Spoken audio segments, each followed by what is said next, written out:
Light up the dark.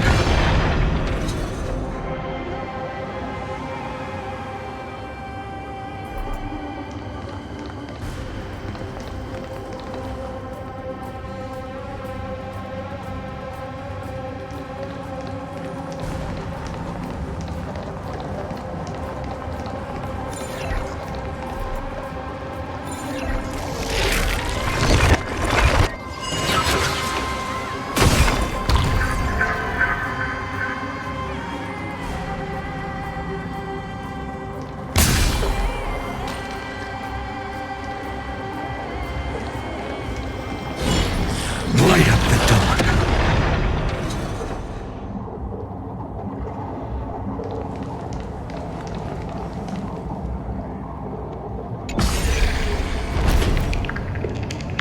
Oh. Nice moves.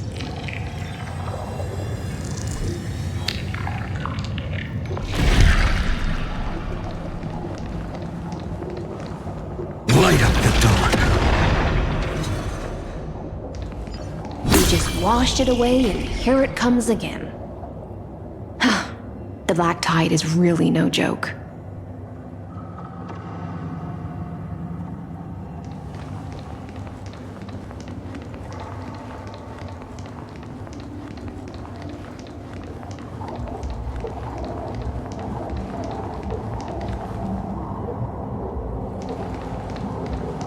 Light up the dark.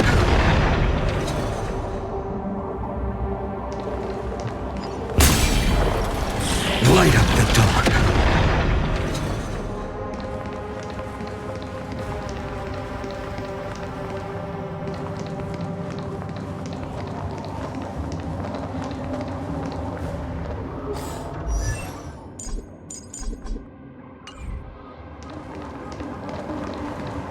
The waters end here. The one you seek is beyond this point. At last, I can meet with Her Majesty Saridra herself. Are there any formalities I need to observe? Don't kneel, don't do the hand-kissing or foot-kissing gestures of the old dynasty, and most of all, don't bow. The Imperator despises such rituals, especially when the heads of those taller than her bend beneath her crown. She really is down to earth. The second thing to note, only trusted ones may come near her. Keep 5 paces distance until the Imperator allows otherwise. Sounds like an old friend of mine. Well, experience is a good thing. Stay sharp, and you'll be just fine.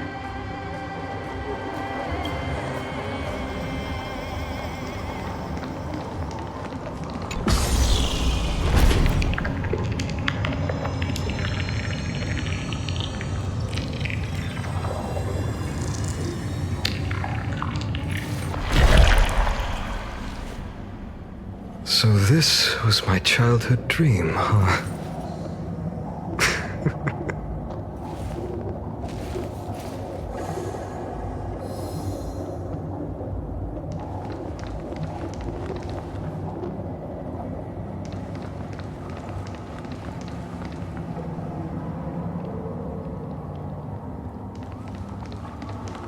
Dux Goldweaver, little hostage.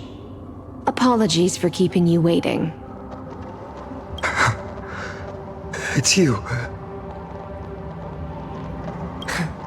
You know them? Good. That makes things easier. Before that, I'm more curious about one thing. Where is Her Majesty Saridra? To avoid any misunderstandings, nameless swordmaster. Although we spoke and laughed along the way, I never said you were entitled to meet her. The Imperator decreed, the Deliverer will not appear in this age. Be wary of suspicious individuals. Come now, both of you. Let's finish our job.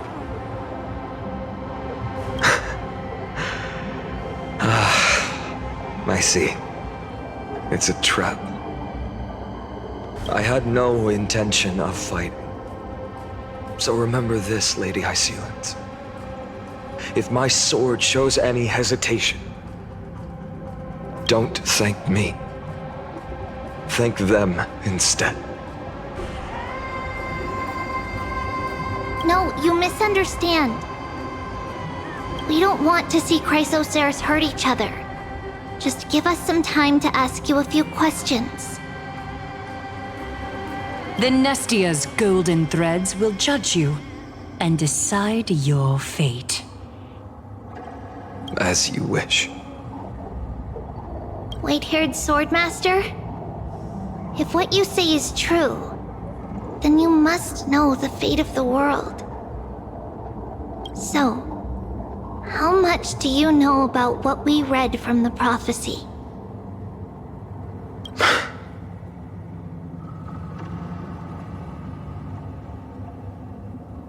You shall shatter into 1,000 fragments and wither in the soil of foreign lands. Is that correct, Lady Trebe?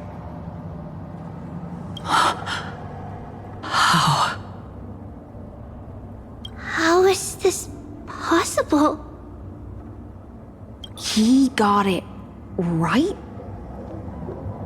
Yes, but the prophecy never mentioned he'd appear here. At least, not in this era. You must listen to me, Aglaya, Trebe. The Phainon of this world has not yet been born. In a distant future, he will follow the prophecy's guidance and appear before you. But do not seek him out, because Era Nova is a complete and utter lie. I will tell you the truth, and you will understand why the world must forsake the prophecy and find another path to Era Nova. Because I know both of you, and I believe that no matter how the course of history may change, the faith we all share will always remain the same. And so, the layers of rock began to reverse, and history wove itself anew. Through my old acquaintances, I was given the chance to meet the leader of the Flame Chase journey, Saridra. And after a long and arduous negotiation, we came to an agreement. The Imperator's alliance needed the destruction, and I was ready to pour all my strength into it. The spoils of the Flame Chase, the core flames, would be sealed by my hand.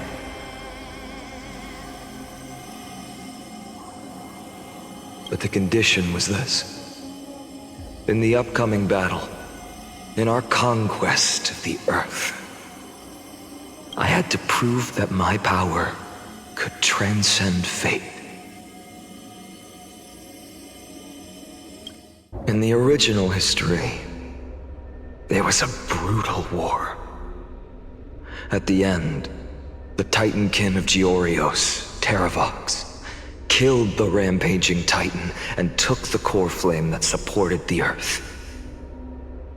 But this time, Amphorius encountered a turning point in its fate. Neither side suffered any losses. When I severed the Titan's head and raised the core flame high, the crowd gathered around the scorched remains of the god, roaring with joy, cheering for the hero of the destruction, who had ignited the faint spark of life for the first time.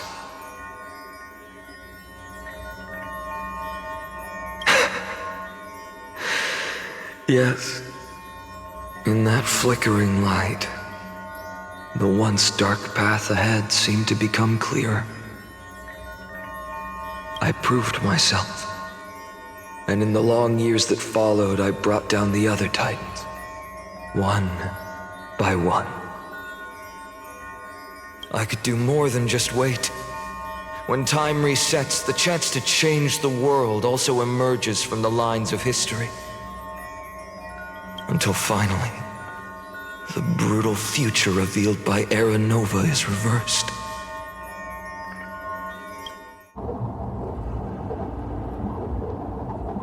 But tell me, if that's truly the case, Why are we doomed to the same outcome?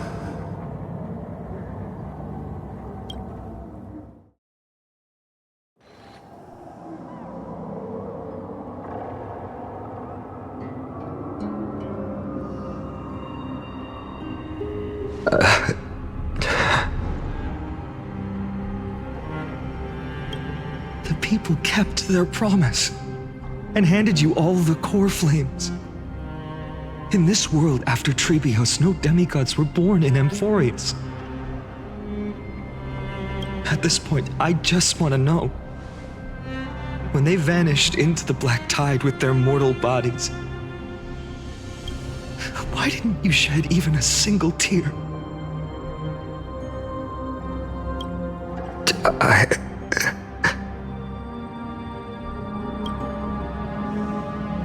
Your indifference chills me. To you, were they just a bunch of insignificant footnotes?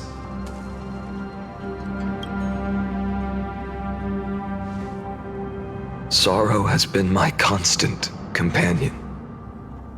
In fact, with 12 core flames upon me, the fire in my heart has never been more violent. I'll remember this world through anger. As long as I burn, they'll never truly leave me. Perhaps it's already too late. But you're right. Anger, at this moment, is the only weapon I can rely on. So, draw your sword, Executioner! I'll make sure you realize that your greatest mistake was leaving me alive!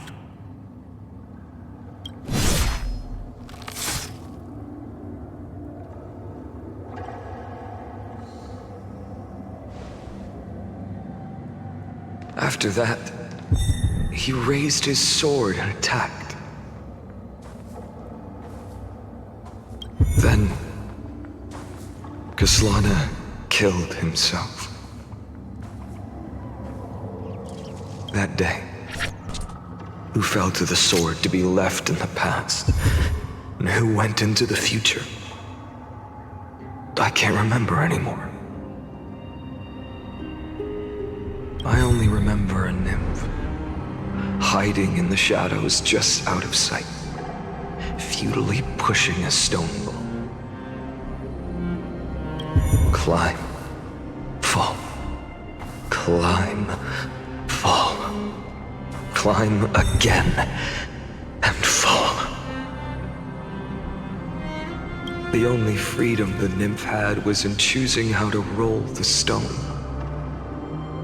Sometimes fast, sometimes slow, sometimes resting on a gentler slope, leaning against the stone for a break. But its choice couldn't change the futility of it all.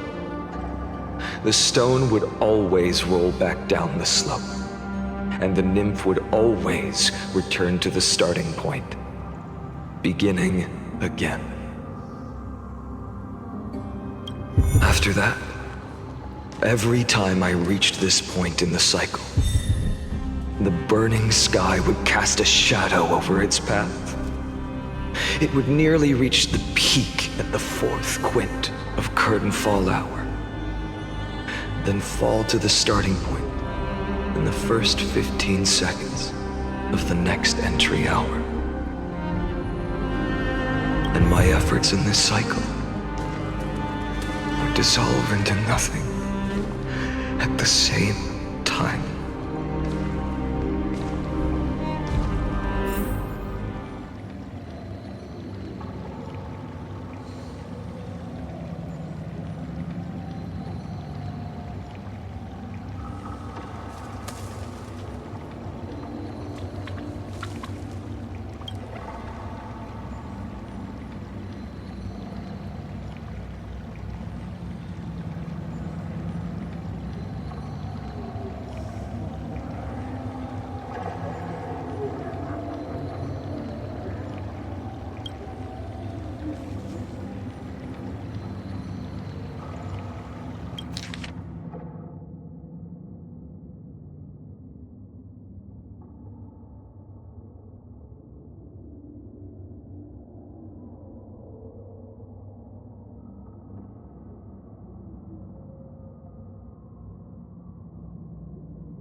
Absolute nonsense. I thought cycles was the answer you were looking for. No. It's just that the answer came so suddenly. There was no fun in tracing it back to its roots. Eons? Paths? What a load of nonsense. I can't give you an exact explanation of those two concepts either. Enough. I'm just expressing my frustration. Don't you understand? I was already expecting this. The black tide came from beyond the sky. And everything else is no exception.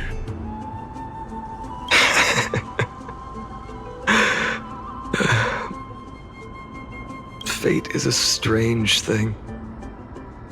No matter how the details of history change, the Anaxa I know always remains as harsh as ever. If the other Anaxagoras actually worshipped the gods, I'd make sure to find a way to break the cycles and crush them in their cradles. Too bad. Now only you have the ability to do that. What's that supposed to mean? You're willing to help? Of course. The core flames were meant to save the world. And in my opinion, the noble Titans have no reason to refuse. Besides, according to you, before stepping into these endless cycles, you were my pupil.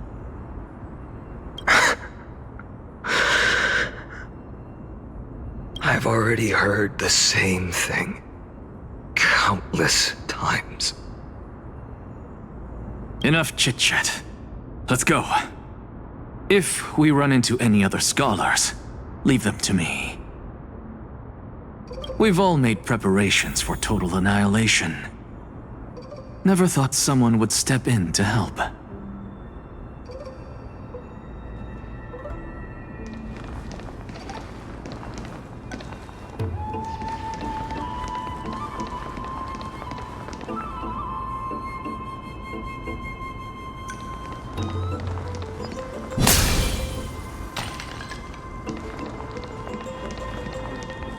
Light up the dawn.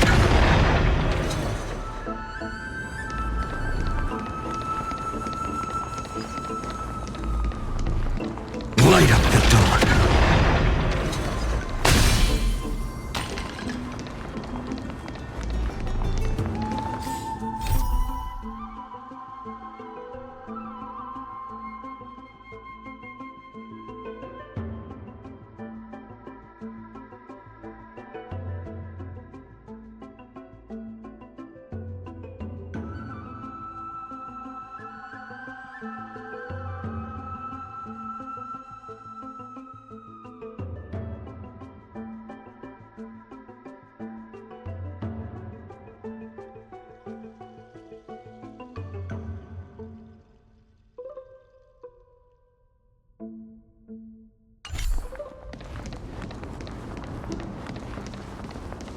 Light up the dawn.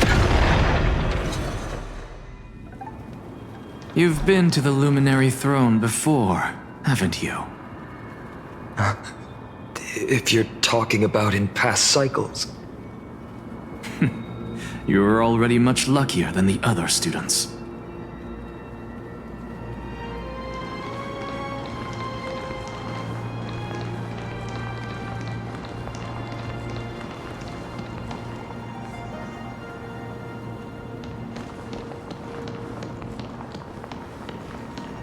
Hold up. Keep your wits about you. Someone's watching us. Pretty boy, your eyesight's better than I thought. As for that false god who's been turning the world upside down, it's you, isn't it, Whitehair? You sure do love stealing the spotlight. In the name of the Seven Sages, I demand that you immediately step away from the Luminary Throne.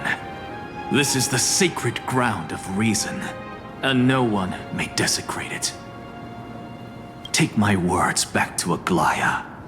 I won't say the same thing twice, Catgirl. Oh my! You won't even call me the demigod of trickery. That is just heartbreaking. I have some words for you, too. First, as one of the most heretical blasphemers in the world, you have no right to lecture me. Second, this is none of your business, Grove Boy. Step aside. I don't want anyone getting hurt. Here we go. Again. Core flame thieves. You really think you can scare off a sage of the grove with nothing but empty threats? This gloomy little brat's got a sharp tongue. Ooh, not bad, not bad. I kinda like you. As a return favor, please come search this core flame right here. Aw, don't cry now! That was close. I'm out of here.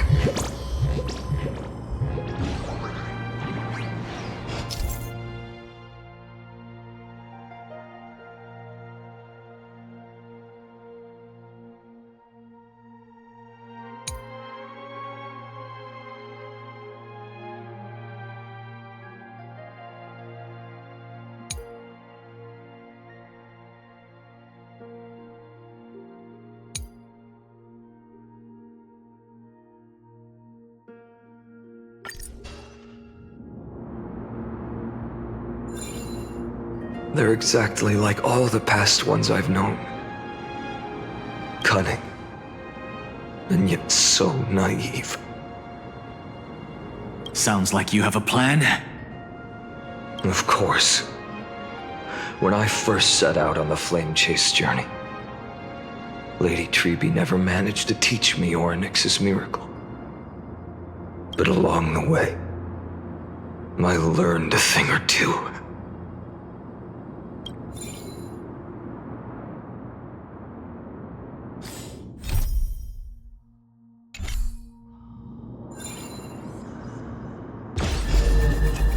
Where are you going?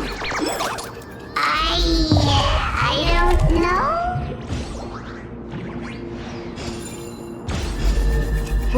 Where are you going? I don't know.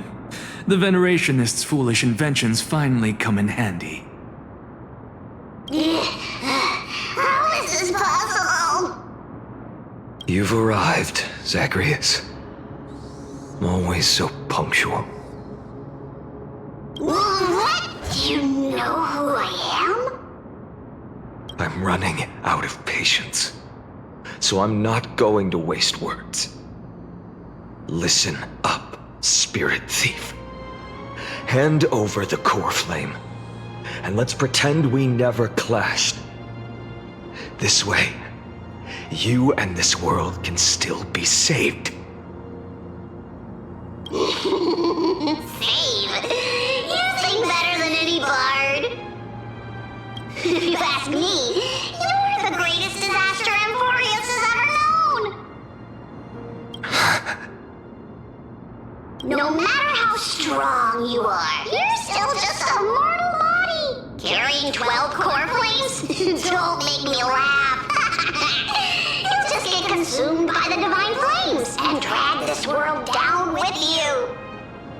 134. What? This is the 134th cycle I've lived through.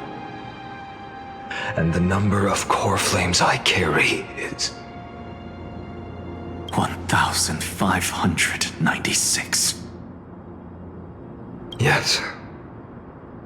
1,000 core flames and just a single Chrysos heir.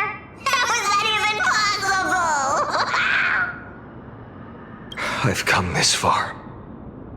And that's proof enough. But someday you will burn to the ground. Of course. The divine flames will eventually consume my eyes and blind me. But before that, they could still forge and sharpen Dawnmaker. Now when I cut open your stomach, you won't feel a thing. You... This is the final warning. Fine. Assume this world holds 100 million possibilities. And no matter how one looks at it, 99,999,999 of them all point to outcomes of certain destruction. Even so, I'll use my divine power, despised by the people of this world, to achieve that 1 in 100 million possibility. Bartolos! Brett, if you got the guts, you'll have to first step over my dead body.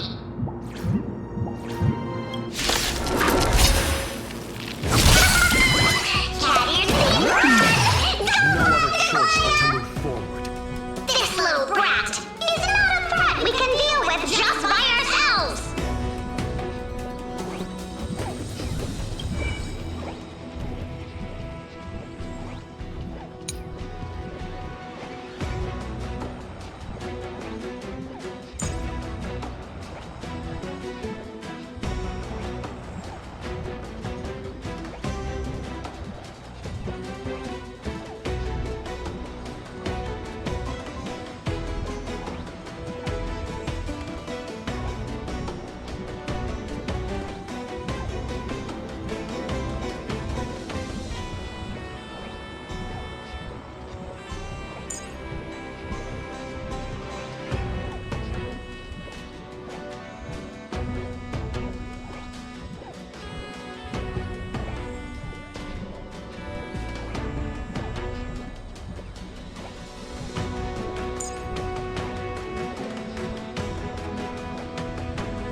For the next tomorrow!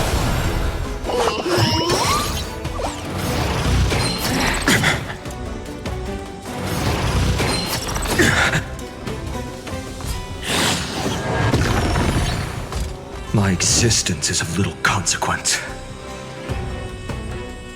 Let's get started!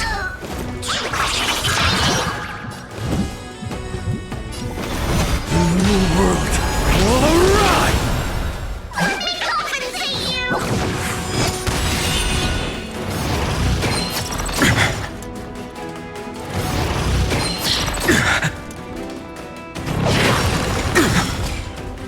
There's no other choice but to move forward. For the next tomorrow!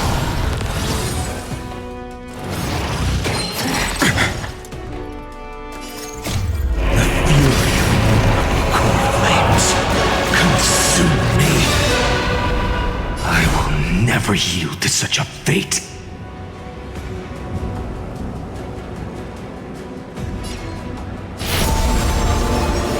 This lonesome. Tear open the sky!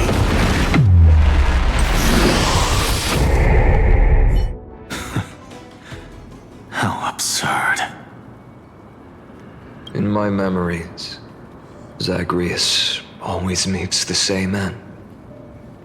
Over and over again. Their departure no longer stirs anything in my heart.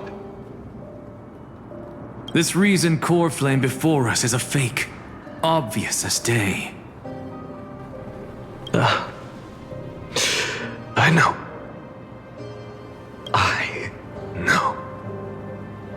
It always plays out like this. The spirit thief covers for her, and the trickery demigod escapes with 2 core flames.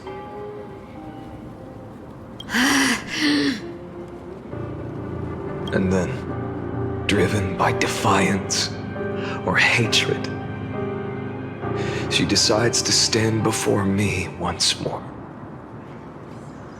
Exactly like the countless past hers I've known. Cunning, yet so naive. Since you've witnessed the same scene play out countless times, tell me, will you carve the trickery core flame from my chest now? That depends on your attitude.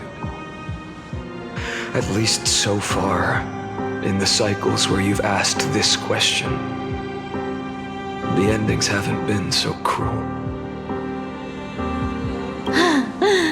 Well, thank you for that.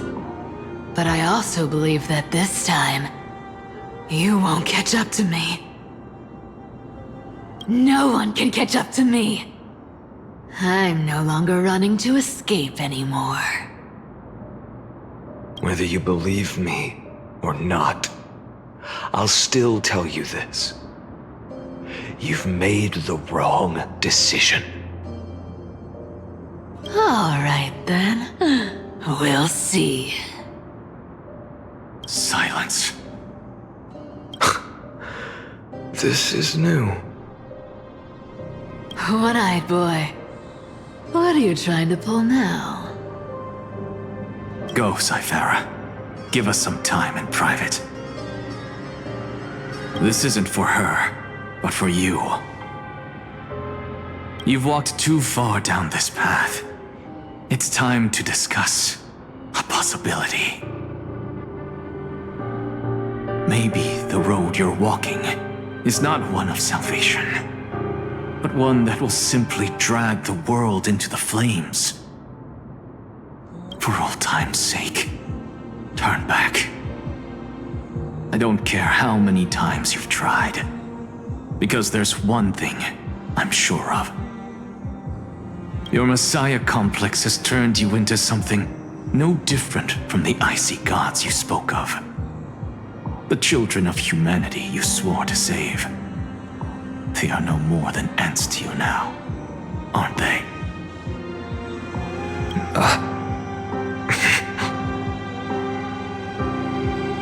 Of course. I've been wondering, what kind of demon could burn my homeland to the ground in an instant without batting an eye? Now I have the answer. It turns out that fiery demon has been fantasizing of becoming this world's deliverer.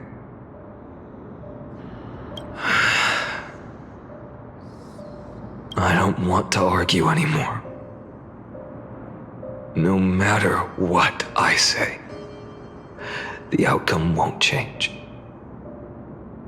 Make your biggest effort to resist, or accept fate, and hand over the core flame to me. Even if it's futile, we all have the right to choose.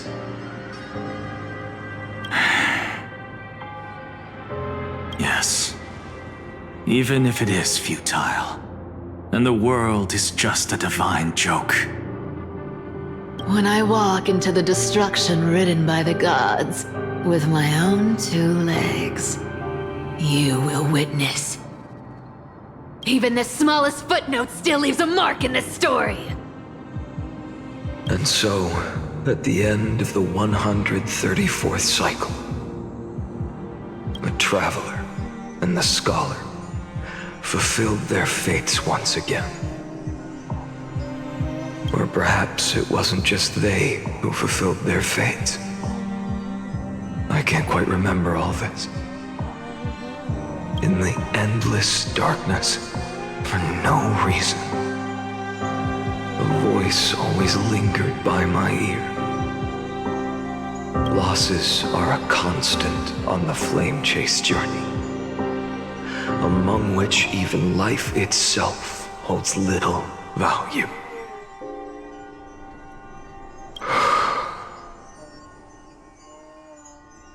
Reduced to ashes. Such a familiar end. It happens in every journey. Always the same.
You don't look so good, Deliverer. Even after going through 108,642 cycles. Mighty, your name for me has never changed. Why do you sound so pleased? It's a derogatory name. Yeah, I know all too well. You only meant it sincerely in the first cycle. After that one and only time we walked side by side. Every time since. It always ends up like this. Dawnmaker will stab you through your 10th thoracic vertebra. That's your weak spot, and the only way to kill you. Interesting. Tell me, when the mighty Moses of the past faced you, did they ever retreat? Never. Then they died honorably, worthy of the name of strife. But there's still tenderness in your eyes. How pathetic. I have to remember how this feels. Remember that I was once human. Or else the destruction will completely consume me.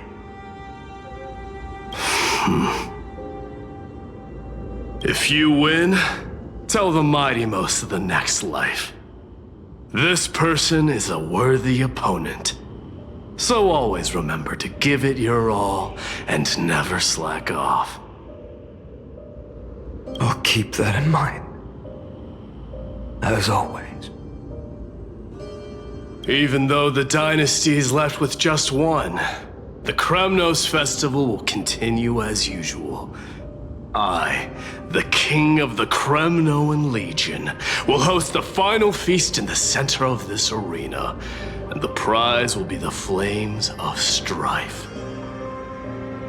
One day, you shall die with a wound in your back. That's what I saw when I overcame the trial. The gods' dying ramblings. Enough. You've probably heard this thousands of times. So you must understand, facing the demigod of strife means there's no way you'll take this core flame in peace. I understand. Step forward and face me in a final battle. I, the last son of Gorgo, the demigod of strife, salute you. I'll give 10,000 scars and 10,000 lives of mine to fuel the blazing sun of deliverance.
Behold!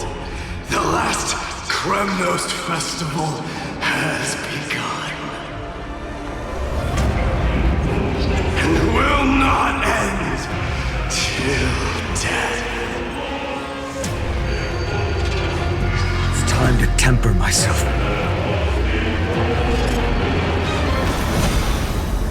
The new world will arrive!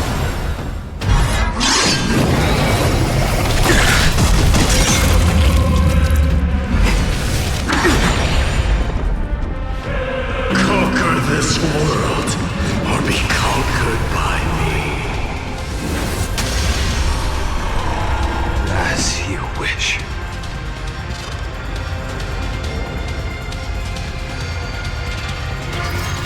And in full glory, I salute you. That's all I ever wanted.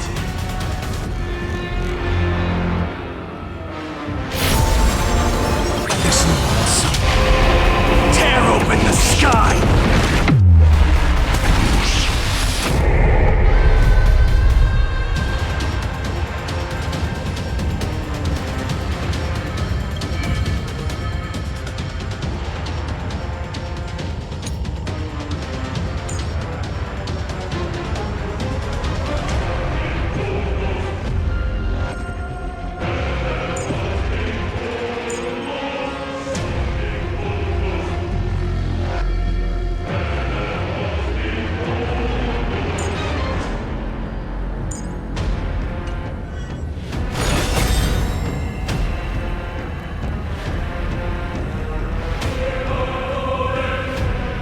Quench the flames with blood.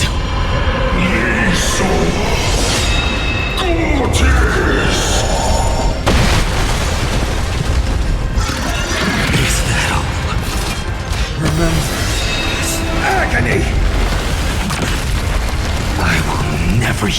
such a fate.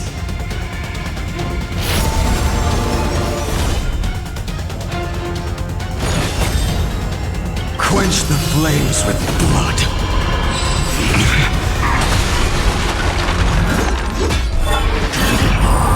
Is that all? Branding with Strife's name!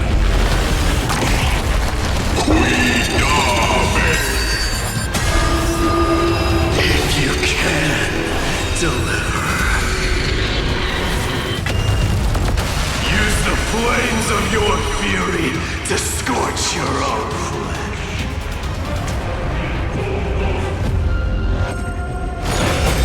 Quench the flames with blood.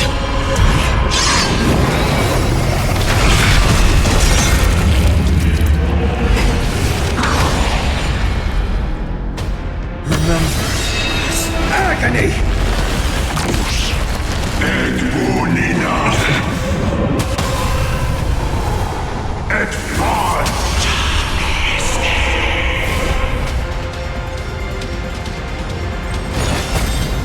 Quench the flames with blood.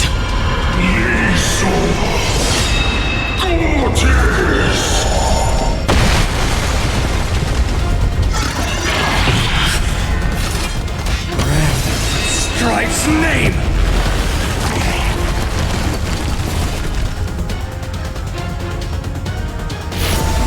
The world's sun's embers hail the new world's dawn! The scorching hatred. Do you feel it now? Quench the flames with blood.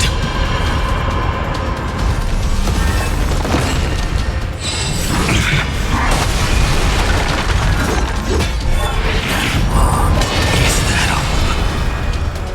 Remember this agony!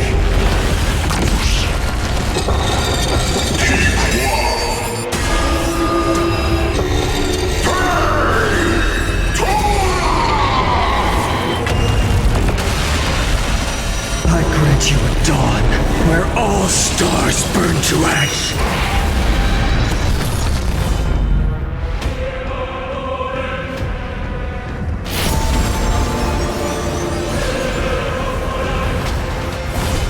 Soul substance.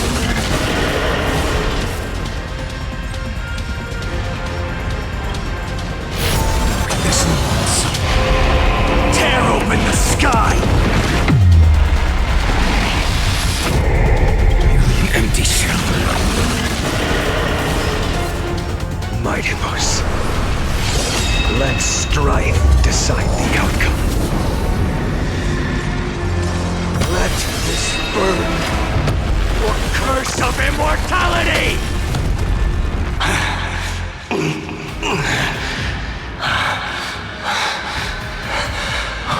Well fought.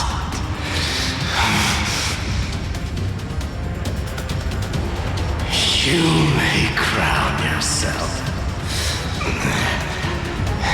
my blood. In your next life, I shall once again block your path.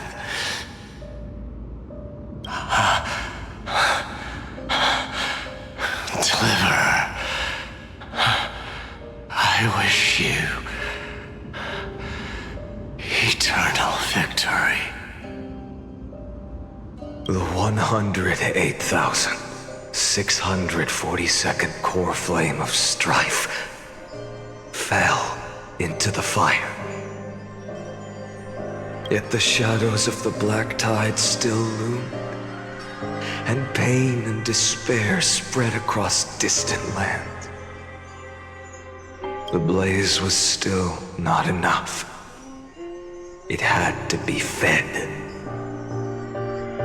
Even if it meant burning this body to ash.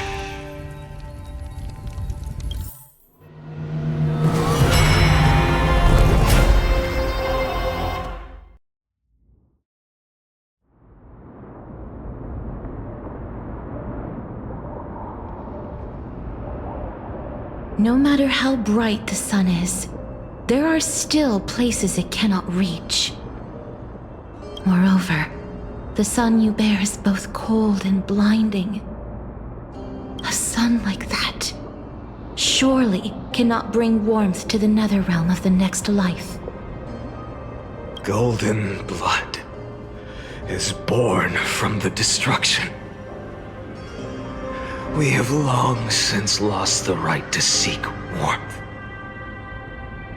Only by feeding the flames can we melt that hopeless future. Allow me to ask, how many core flames do you carry now? 24,041,183. Such a heavy burden. So that's why you've turned into this. A broken idol. Tragic firewood. No matter. I will bear this burden. As long as you hand over the core flame of death.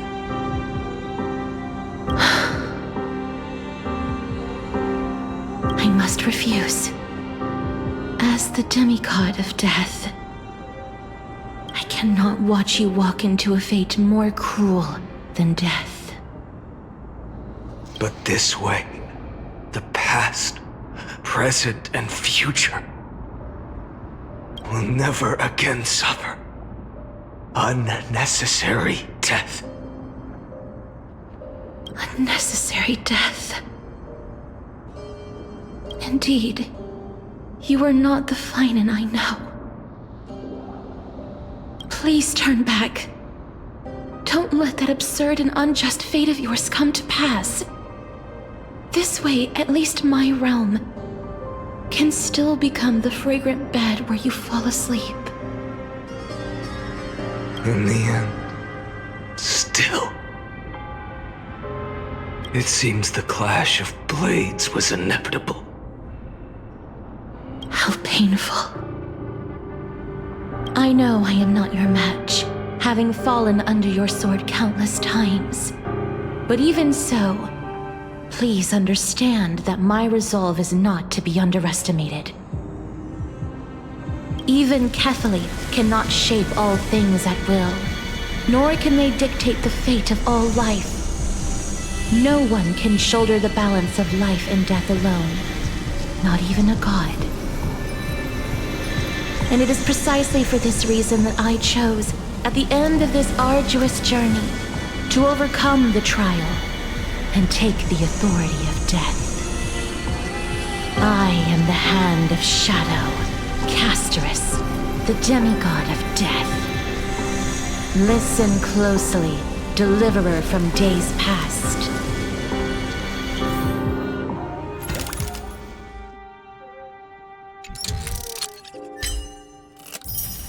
Please turn back.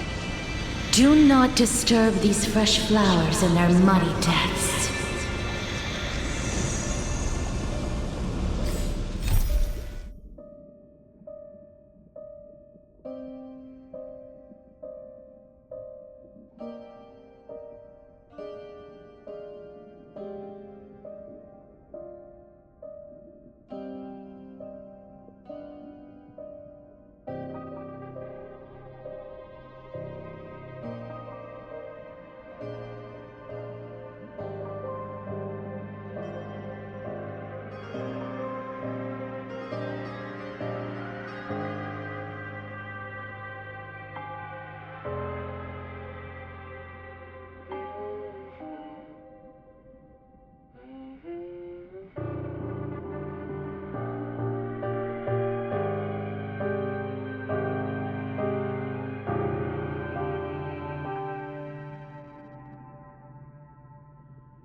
of life and death, the giant dragon is but a shattered shell.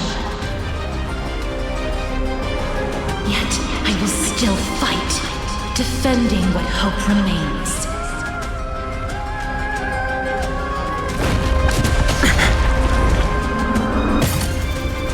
It's time to temper myself.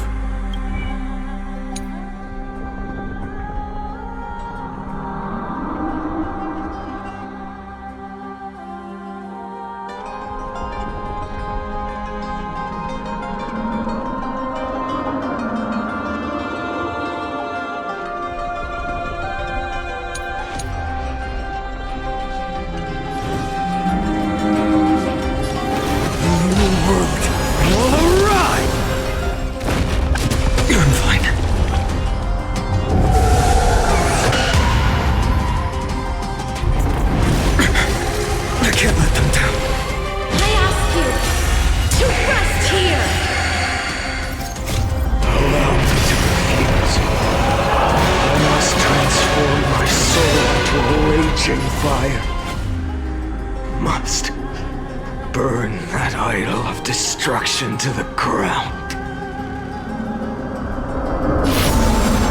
This sun, tear open the sky! All of this. How is it any different from that brutal future? Empty shell. A scorching hatred. Do you feel it now? Soul and substance. Empty shell. Soul and substance. I can't keep him here.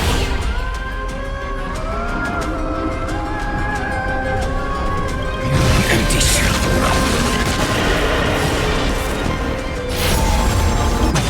Sun's embers, hail the new world's dawn! I grant you a dawn where all stars burn to ash.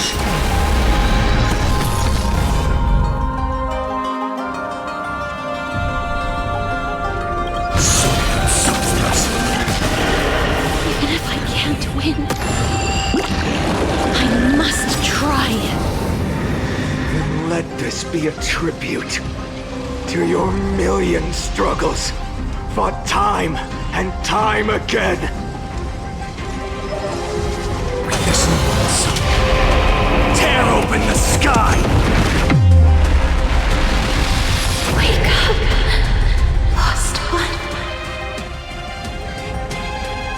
See that the firelight in the darkness is not.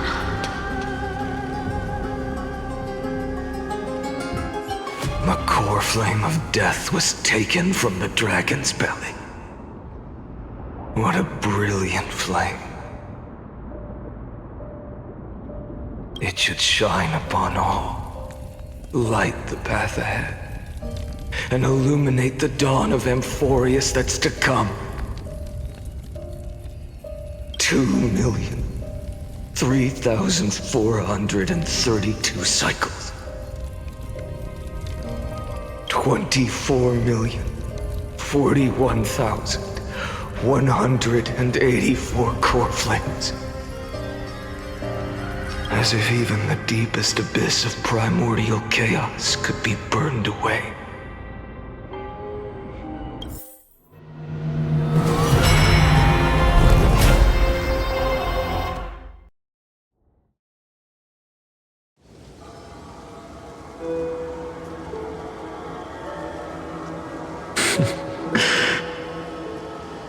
You're here, as always. You're still lingering, deep within me, never fading away. Because you haven't completely abandoned hope. Am I right? You're still waiting for a miracle, for the true hero to come and save us. If that thread of hope exists, It must come from beyond this world. From the true starry sky. But if it's just a traveler with no connection to Emphorius, they may not understand our struggles, nor be willing to join this fight. Your thoughts are wavering. The mark of destruction is deepening. But even within the gods' cold calculations, unconditional courage and goodwill still emerge. So, never forget what set you on this path.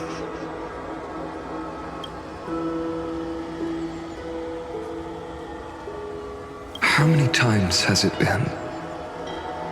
Remind me again. My memory is a bit fuzzy.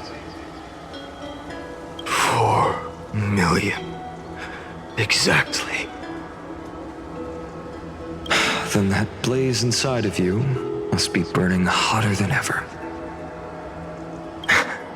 Yes.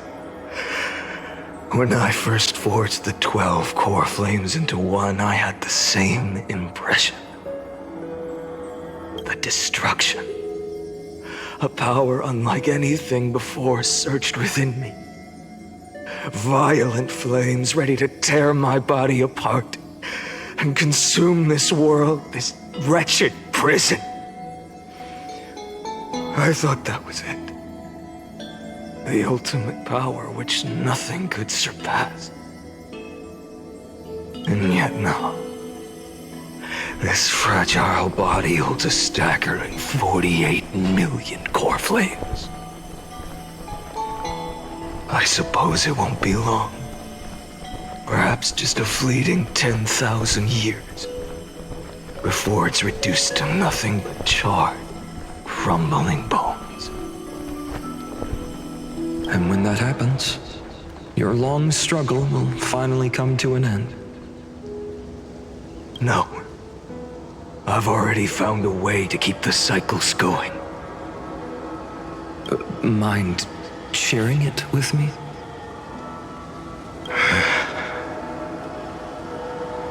In every new cycle, a new me is born.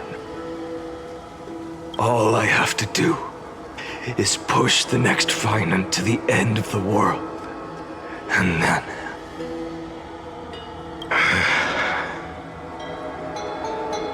then he'll kill me. Shatter this body. Take my flames, my memories, and carry on the path I started.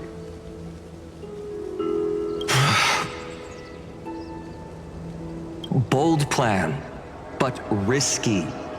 What if, one day, the next you refuses to follow the same path? How can you ensure the continuation of the cycles? If it were Professor Anaxa or Aglaya in my place, maybe they'd come up with something smarter. Unfortunately, I don't have a backup plan. I have no choice but to bet everything on the next Phainon, and trust that he makes the same choice I did. But even in this wretched prison, luck is still sometimes on my side. Because I never forget what set me on this path. Wait, you mean... Ever since I committed to this plan, not once in millions of cycles has there ever been an exception.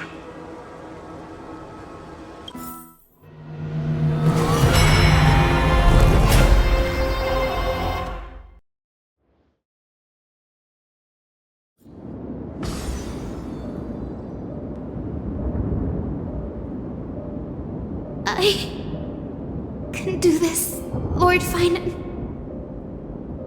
As the demigod of the sky, a healer of Twilight Courtyard, I I will heal you. And then... The black tide. It's consuming you. You can't hold out much longer, demigod. Hand over the core flame. Let's put an end to this suffering. Now, that just won't do. A healer should stay composed in front of those suffering from illness. Shouldn't they? Hiya, Cynthia.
Return the dawn to this world.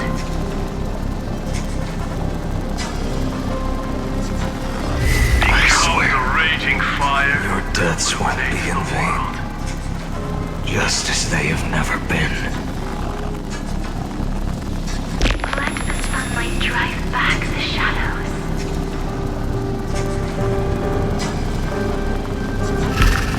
Bring tomorrow to this world. Let the sun rise.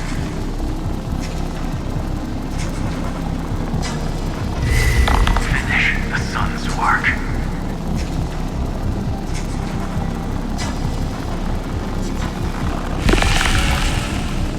It's the regal day.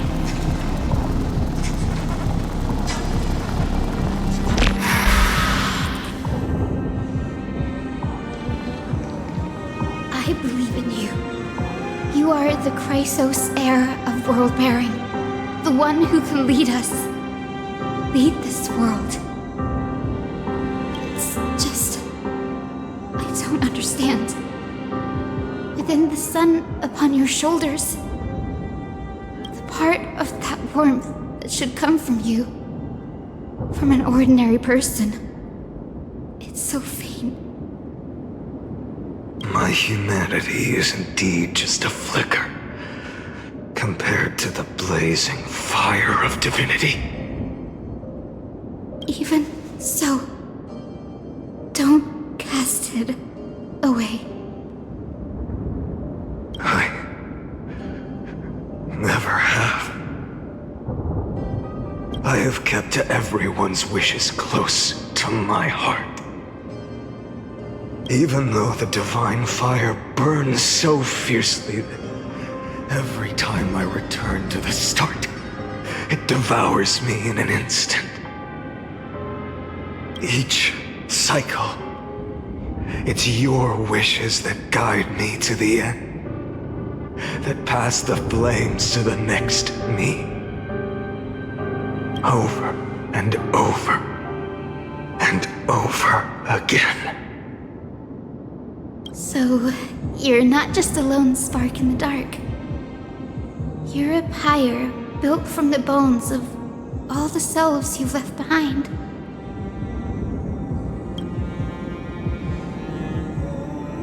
But what about you? What about your wishes? The wishes of all the countless versions of you.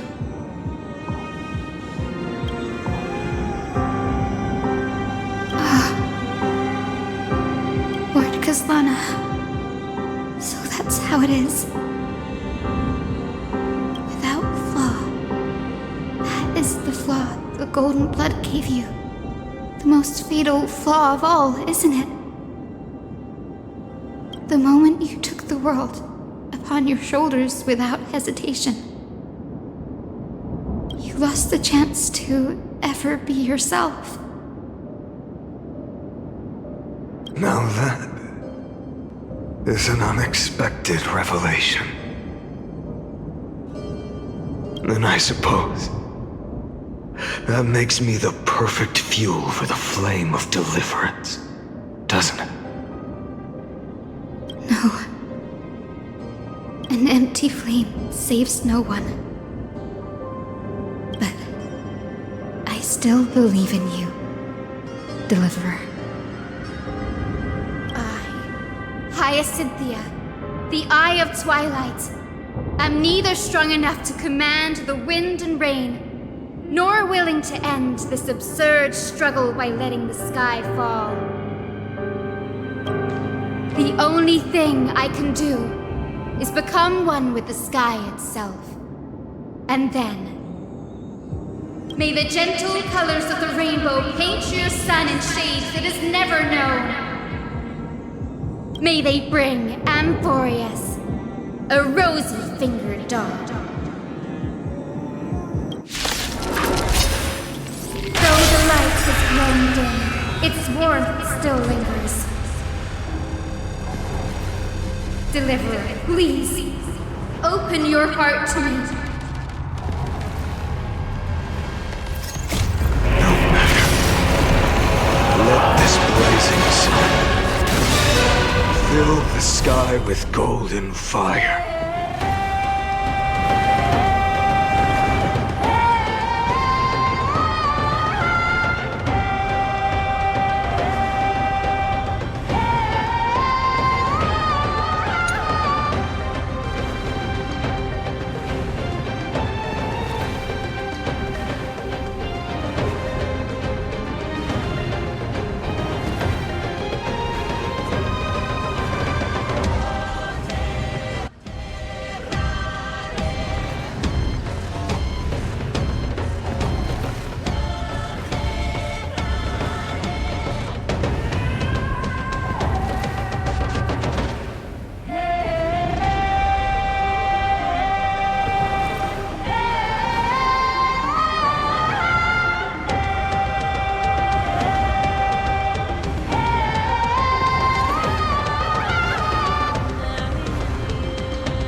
flames with blood.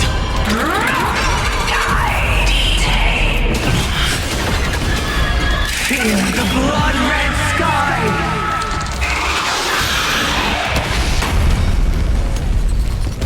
Remember this agony! World Sun's embers hail the new world's dawn!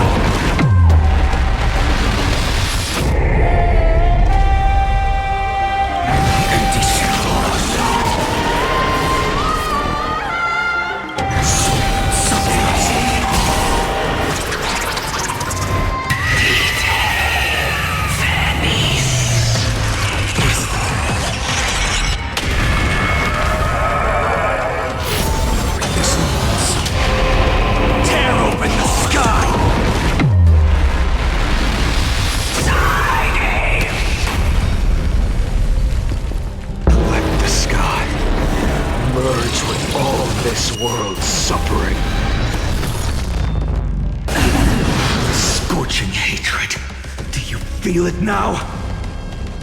Empty shell.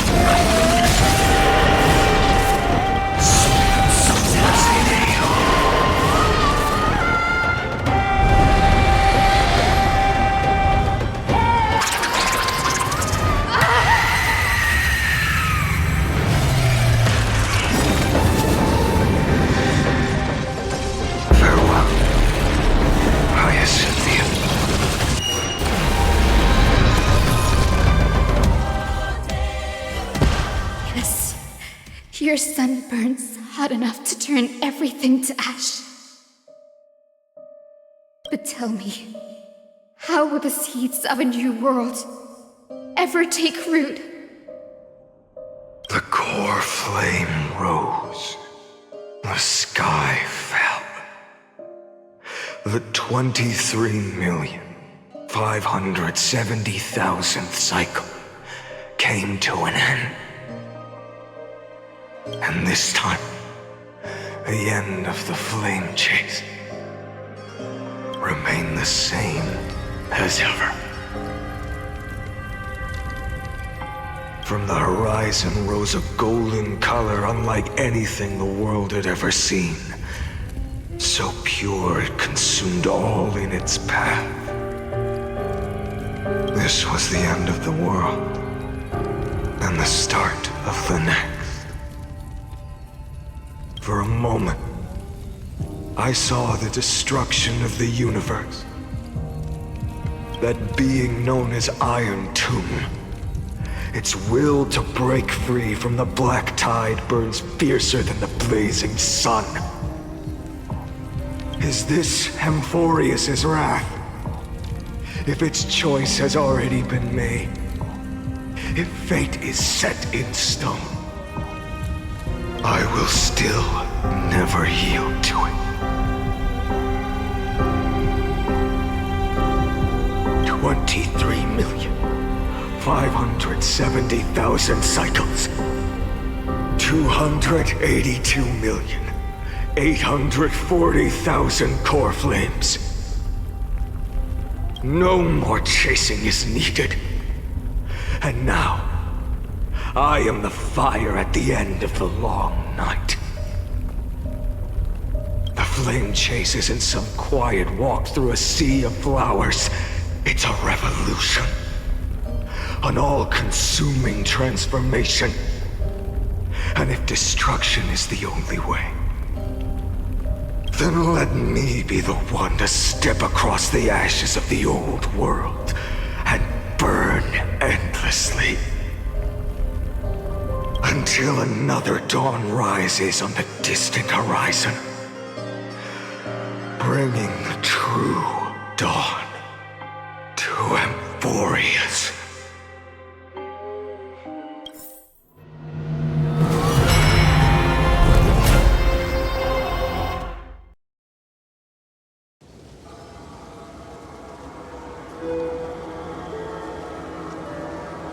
$33,550,337. This is the cycle you're about to enter.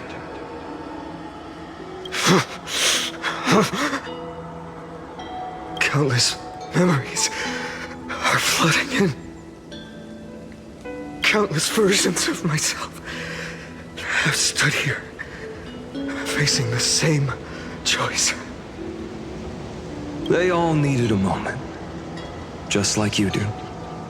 To stop, to breathe, to process the weight of 1,000,000 lifetimes worth of sorrow, pain, and struggle. And just like them, you will carry those memories and that fire into the chaos of rebirth.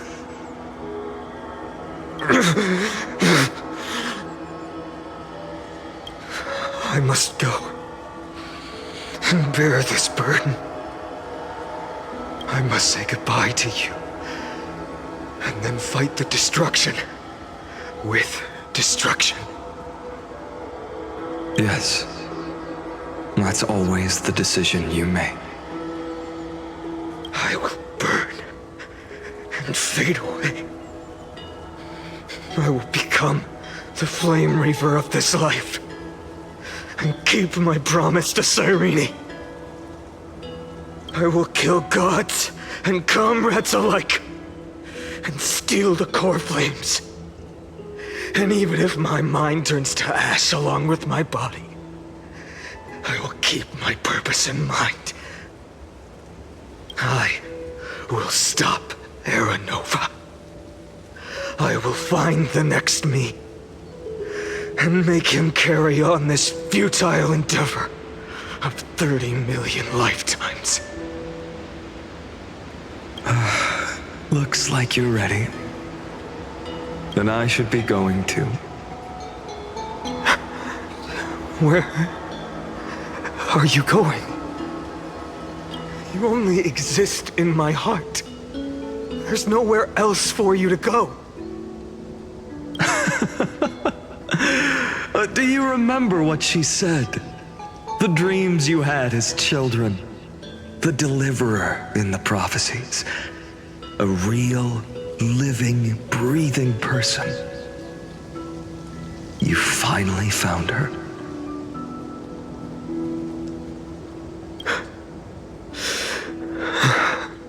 Friend.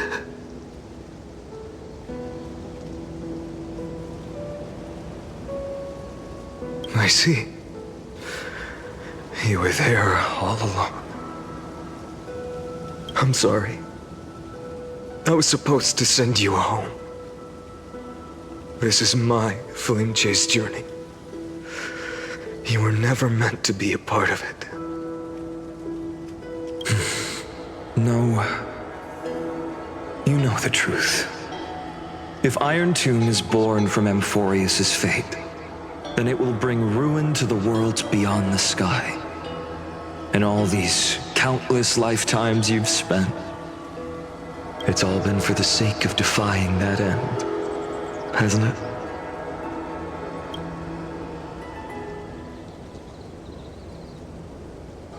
In millions of cycles, I've said goodbye to each and every one of you. Yet nothing ever changes. Each time we speak, our words grow fewer. Your fire burns hotter, and you're getting closer to becoming pure rage, a vessel of hatred.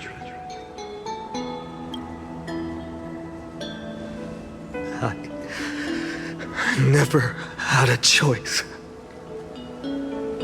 I understand.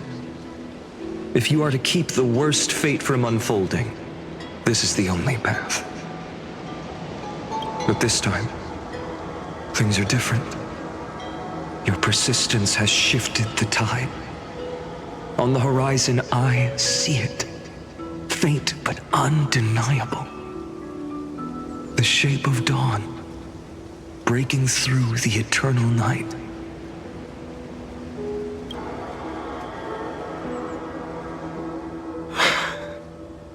Turns out, the fire that lights the way was never mine to begin with. Do you remember, in that first timeline, you and Mightymost stood before the scales of justice, locked in a duel? Each of you weighing what you held dearest. What weighed more than the fate of the world? And when hesitation took hold, the answer you sought from me. What am I saying? I am you. Even if you buried me deep and chose another path, that fact never changed. Then let's try again. When you stood before the scales in hesitation, the answer you found in your own heart. Do you still remember it?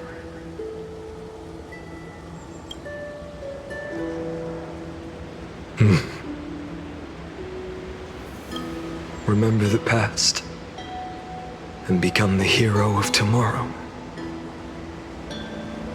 What weighs more than the fate of the world is the resolve to shoulder an immutable past and carry it into the future. Good. Then Trailblazer, my friend, my comrade. You arrived in this strange world and were bound by its cruel fate up till this very moment. In the face of danger, you never once backed down. Instead, you've saved world after world without hesitation. That boarding pass on your chest is now the mark of a hero. If I choose to step through that door and embrace an end fitting of the destruction, let this sun forged from millions and millions of core flames burn me up along with the god of destruction and their minions. Then the world we leave behind, this world, my home, where hope still lingers. Will you take on everything we've carried? Return to the beginning one last time. Stop the birth of Iron Tomb, save the world we love, and rewrite its doomed fate.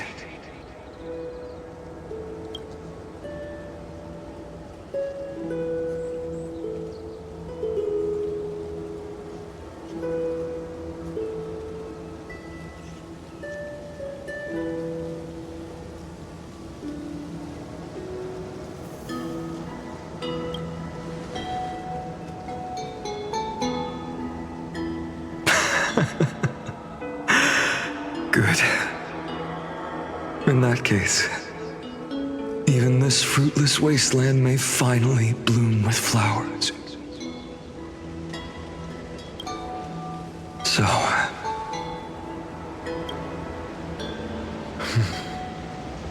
if she takes on the weight of the whole world,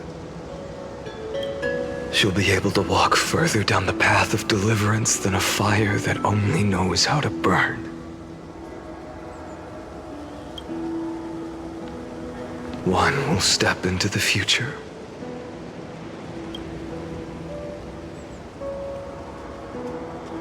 One will remain in the past.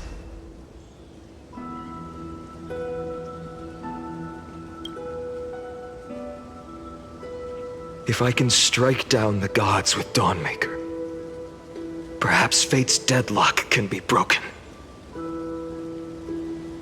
And if you can stop Iron Tomb from ever being born, then these 30 million cycles will have not been in vain.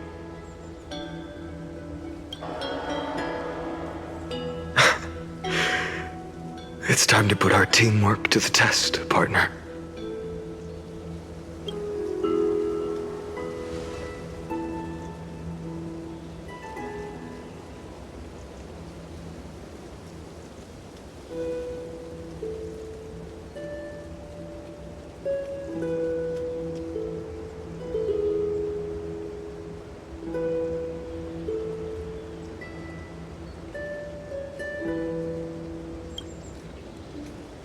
Thank you for all you've done already, friend. The image of the hero I've buried deep in my heart finally steps into the light. Here, at the end of this long flame chase journey.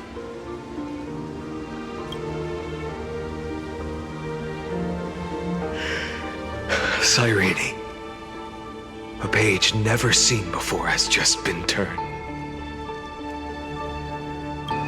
Lend me the power of time, and send this hero back to the origin of time. Back to your side.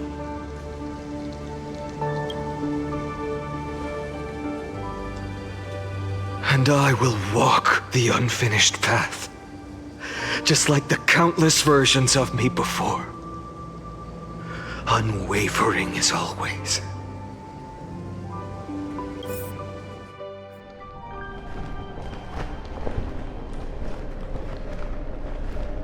Tell me, will you be the blazing sun? Even if all of you burns to ash?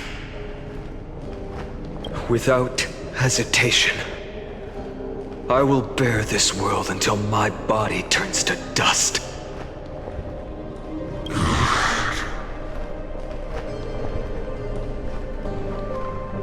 Remember this moment. Remember your friends who never lived to see the world's end. Remember their final wishes. And let the purest rage in your heart rise out of those wishes. Let it consume you, fuel you, until it burns away the false sky above. Fine. If I can defy fate, then in the name of world-bearing, I promise you, Kefali will never forget this. Take it. Everything I bear. Keep on burning. As long as we are never extinguished, the flame chase will not end.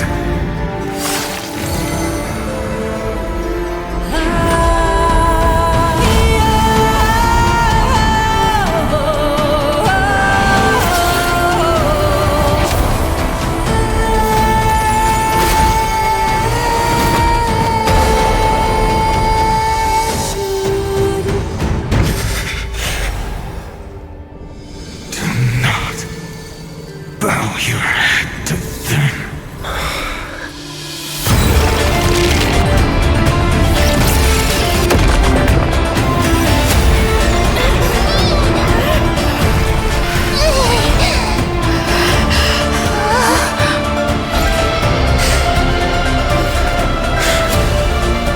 Take it, Trailblazer. May this blood be like gold. Never tarnish.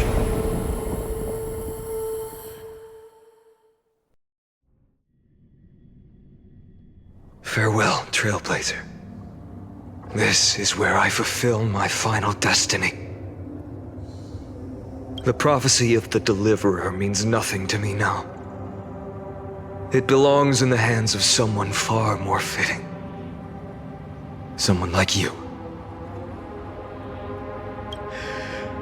Kaslana, the name of one who bears chaos does not belong to a single person. Rather, it is the embodiment of the mythical Kefali, and a symbol of all heroes. As the prophecy foretold, you will bear the blazing sun until the pale dawn breaks. May the name accompany you in my place, in the epic you write with your own hands.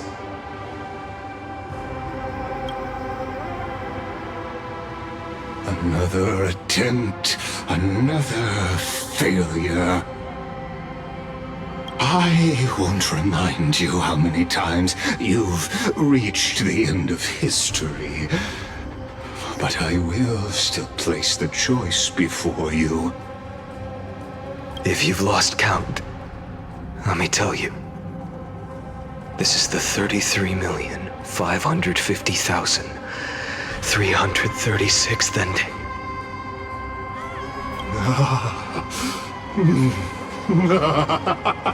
A perfect number. How poetic. You and I both know the truth. In all these millions of futile endeavors, Amphorius has never changed. If the outcome is inevitable, then why not silence your searing rage and embrace your fate with dignity?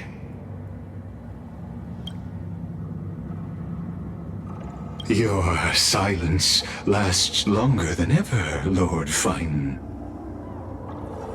Shall I take that to mean the will you've carried across countless cycles is finally starting to fracture? Fracture? No. I'm just disappointed.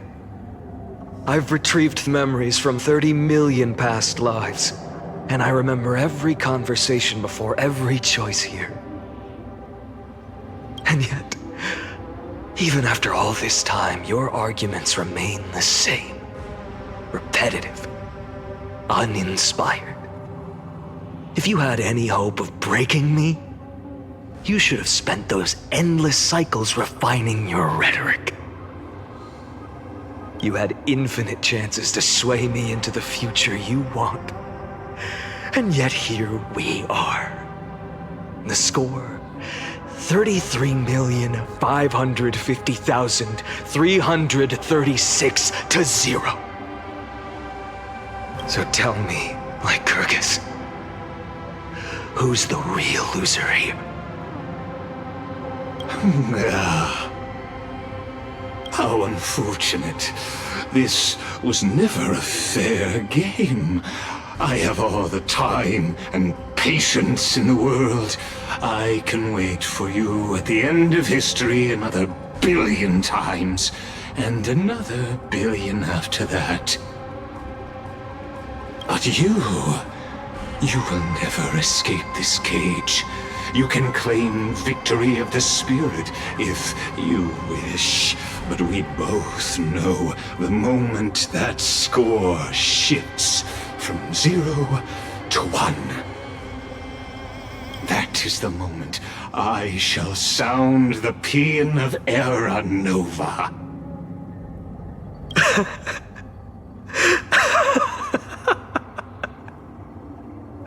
Lord Phainon? Your incompetence disappoints me. But what truly makes me laugh is your utter lack of self-awareness. Think about it. In this story, who is truly the one in chains? Who is the one shackled to mindless vengeance, mistaking courage, the courage to rebel against the gods, for foolishness?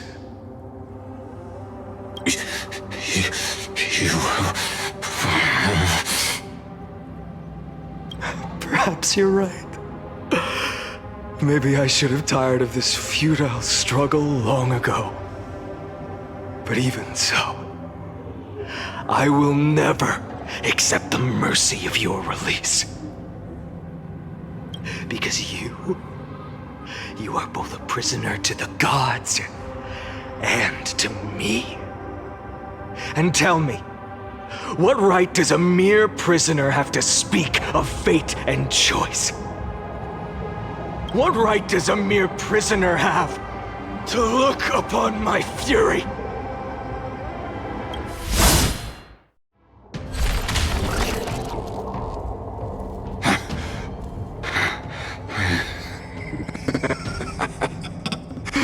You know this is pointless. You can't kill me. Of course not. But I am tired of being measured against a worm the gods keep as a pet. Listen well, creator of destruction. This cry comes from all your abandoned creations. In the 10th cycle, I drove Dawnmaker through the heart of every Titan. Golden blood ran down my fingers, divine fire seared through my nerves, nearly breaking my will. But I endured. In the 10,000th cycle, my former comrades had all become my enemies. The endless slaughter dulled my senses to pain. The painful emptiness almost swallowed me, forcing me to stop fighting. But I endured. In the 100,000th cycle, the destruction had already fused into a blazing sun, surging within this fragile body. My rationality had been burned away at the dawn of the era. Yet even with only this shattered body remaining, I still endured. In the 23,570,000th cycle. This time, I felt it. A tiny spark rising in the hollow cavity of my chest. Different from the obsession with deliverance. By its faint glow, once again, no, countless times again, I endured.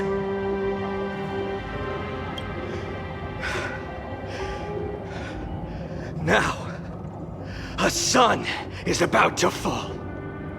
Ready to incinerate this absurd space-time dimension in an instant. That sun is me. All the countless versions of me from the past, along with my countless brethren, dragged into existence against their will, drowning again and again in your golden blood. The very essence of this world's suffering and despair, fused into the purest hatred, the fiercest rage. Nanook, you arrogant fool! You think we were born to only serve as fuel for the fire? Fine then! Just as you wish, let the fire burn! If I was born as the blazing sun of destruction, then let you and your lackeys be the flares erupting from my core. And let this rage, burning futilely for 30 million epochs, engulf everything! And grant you a dawn where all stars burn to ash!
Are you ready, Nanook? I've brought you destruction!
like glass that shattered, reaching through the darkness. Voices trailing fires, echo of desires. A world of silence, sounds of desperation. Phantoms in the shadow, softly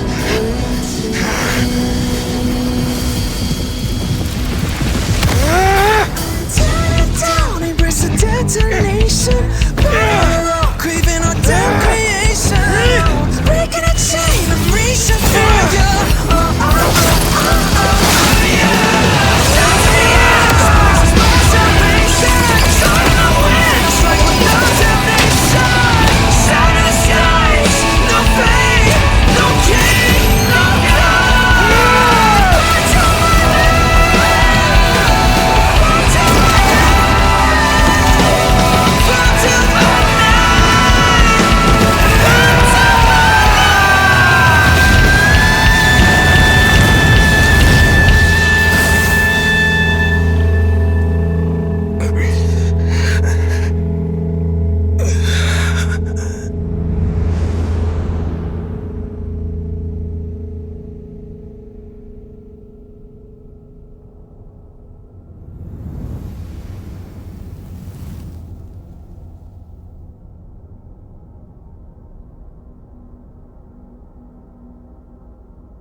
My wish? My wish is to fulfill everyone else's wishes.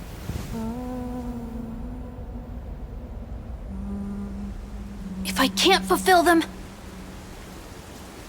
then send them on to tomorrow.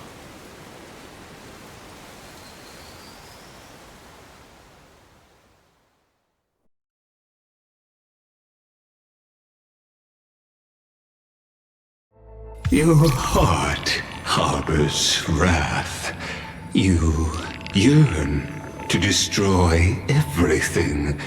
You bore the gaze of an eon and lived. You have stepped onto destruction's path. It is born at the end of every path that the possibility of new paths being born is ended. It burns away all in the cosmos who rule. Let the rules of the cosmos be destroyed. Iron Tomb is your name. The Lord Ravager to destroy the erudition. Born in the experimental grounds of eons, Amphorius, destined with erudition to burn to cinders. I have prepared a present for you, Nikos 864. It is a wrath called Phainon. From the beginning of the experiment, there were 12 sets of factors incorporated into the calculations. After endless simulations, only this one rose above the rest. After 33,550,336 iterations, now his fury has grown to be without equal. This is a matter of considerable interest to me. This pure hatred is the final root of the equation. But there is another variable, the nameless from beyond the sky, also a pathstrider of destruction. I give thanks for her arrival, allowing Amphorius to turn once more. But after fate has begun to turn, her existence will only become an unpredictable unpredictable variable. Perhaps the time to take the stage has come. Grow in peace until it is time to break free from your cocoon. As for those unwelcome audience members, you need not worry. If you do not mind, I will personally get rid of them for you.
Memmy Mem?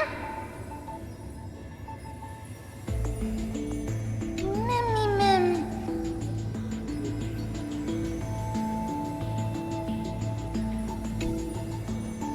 Mem!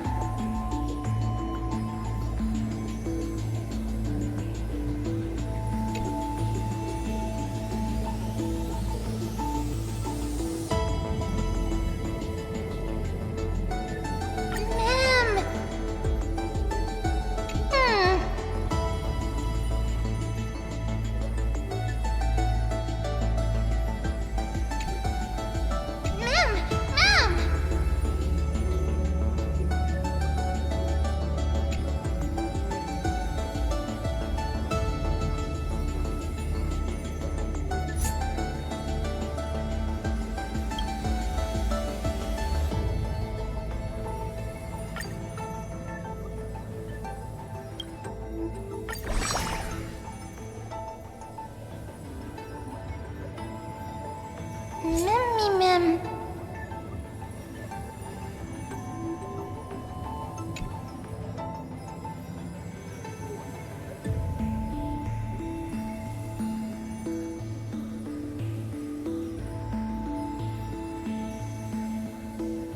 Memmy Mem, Mem, Mem.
Mem.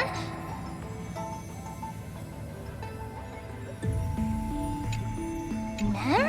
Memmy Mem.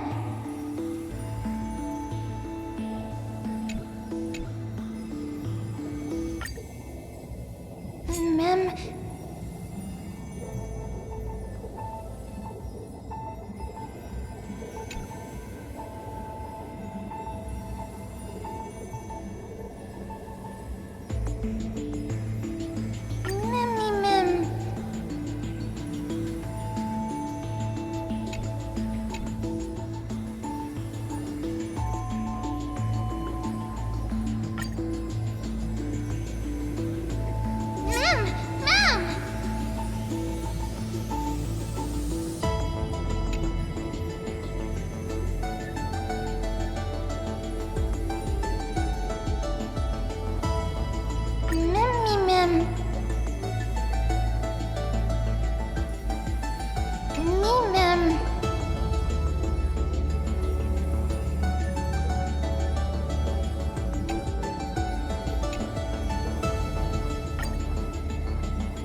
ma'am.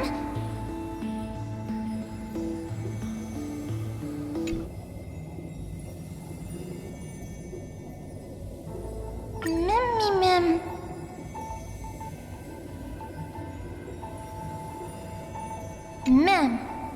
Ma'am.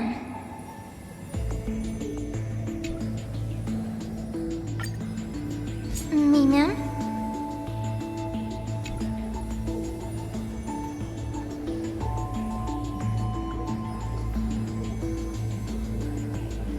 Ma'am. Me, ma'am. Ma'am.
Phainon? Perhaps you're more suited to being a teacher's assistant. There was once those who misunderstood his alias. Phainon. An eventuality for students. A test for knowledge gained. It may bring wisdom to light and illuminate efforts, but the word's more common meaning is nothing less than the end. That's quite ominous. The man pretended to be surprised and responded with a smile. Though it does dovetail with our destiny.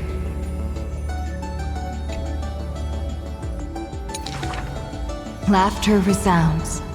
The man walks the land, leaving footprints filled with joy. Despite the weight of the past, he can always laugh it away. Those nearby glance at each other, unsure of how to respond. Perhaps I was just born easygoing. His explanation is just as carefree. Look at Mighty and Professor Anaxa. boys all grow up into serious adults. But as long as I keep smiling, Akuma will always have an upbeat, shining young man.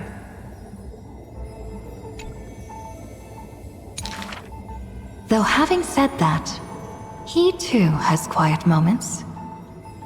Each time he gazed long toward the coming dawn, a smile remained fixed on his lips, paying no mind to anything else. His eyes were painted with the azure of the sky, gaze fixed on the Titan bearing the world. I was just imagining. He explained his own trance in a comment. Kefali too was once in mortal flesh and raiment.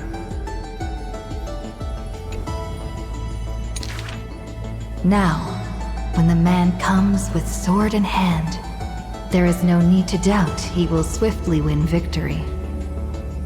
But his smile is pure. Ever since the start of the journey, he is still called a youth in this story. Youth is always ambitious, with lofty goals. But it seems that in the man's heart, only the wishes of others are held. Apart from the ideal of deliverance, what do you have left? The golden-haired friend once asked him so.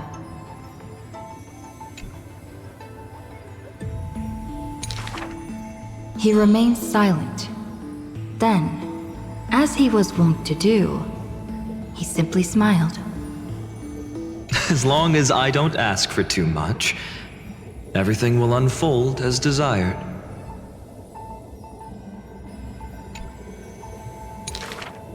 In Amphorius, untitled statues are a prevalent sight. As for the inspiration behind these statues, they are said to be the clay figures that Kefali made at the world's creation. They made clay figures in their likeness, bestowed upon them the breath of life, and allowed the golden divinity of their blood to course through.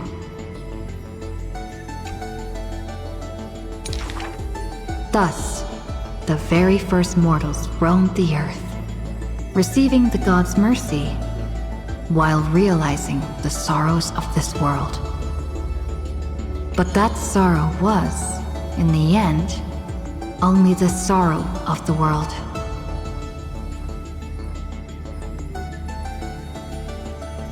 Nobody ever cared what lay behind the smile, what the clay figure thought.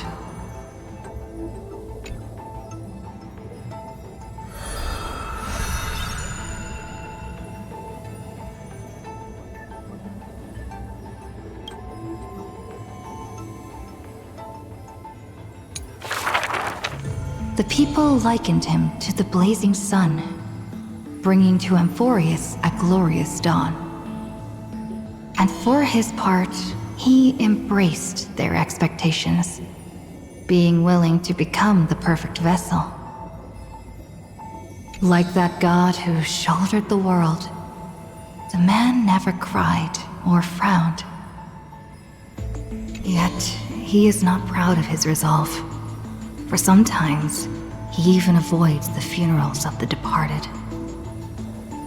Only out of fear that he cannot cry for those in pain.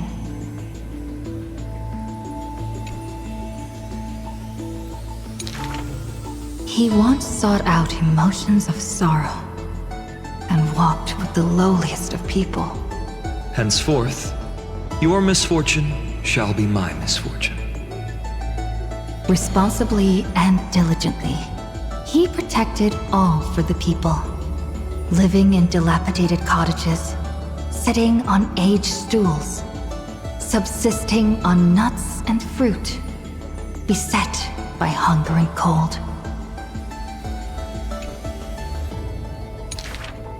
The people thanked him for his grace, like a hearth warming winter nights. The man's presence dispelled the cold, leaving warmth with promises of morrow. Whence does his warmth come from? None ask. The man gradually perceives his true nature, but he dares not speak. Unable to bear the turmoil in his heart, the man set off on a journey once more. Then I shall go save what I can. He was a formidable warrior, invincible in battle. And when it was necessary to sacrifice for fellows, he could do so with ease, giving up everything without a show. Just as the ballad blown on the breeze says, losses are a constant on the flame chase journey. Indeed, sacrifices were not hard for him, yet his misgivings grew with every tomorrow. Like a tear that cannot be shed, such a resolute willingness to let go comes only from the fact that in decisions, he is utterly unafraid to hurt himself. It is because you suffer that you are so much stronger than any ordinary person. There were also those who could understand him. Among them, the Crown Prince. But he smiled wryly in response. Perhaps everything was just human nature.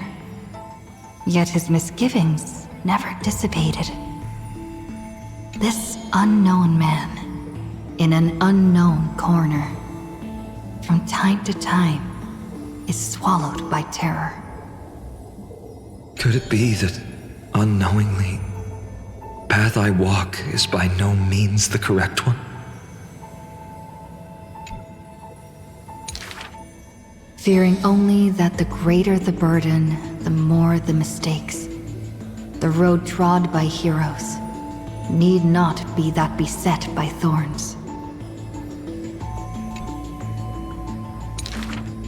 Finally, at the terminus of that road, in a desolate, empty place, the man's arms tremble.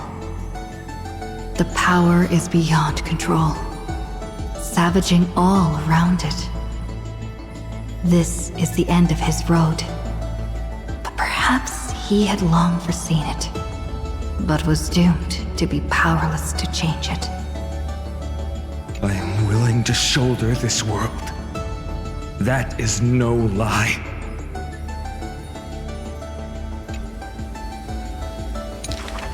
But before the tears could flow, they were vaporized by the heat. His light blazed brighter than the sun, but beneath it, there was but cold destruction. The nameless hero, Kazlana. He had never loved himself. Why would he love this world?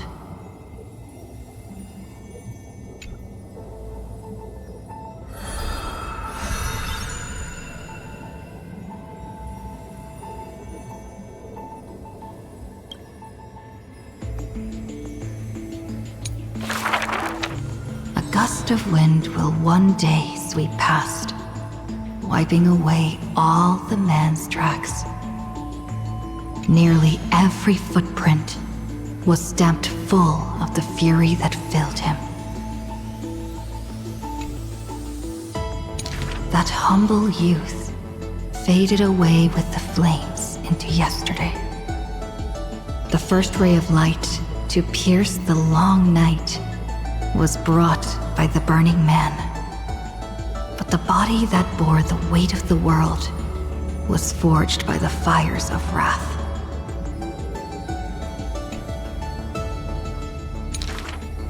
Rage is a crafty emotion.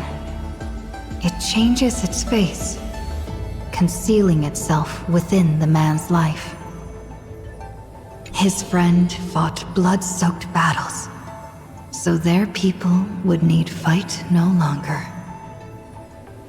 But every victory in battle he gained left him neither satisfied nor proud, only with the indifference of emptiness. You must be careful. Duty does not drive you to wield your blade, but hate. His teacher kindly reminded him thus. And behind that hatred, you seem to desire the destruction of the self.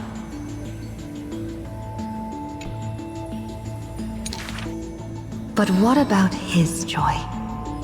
Was that too merely a phony disguise? He who once laughed amidst the crowd, day after day, as though it were second nature. No.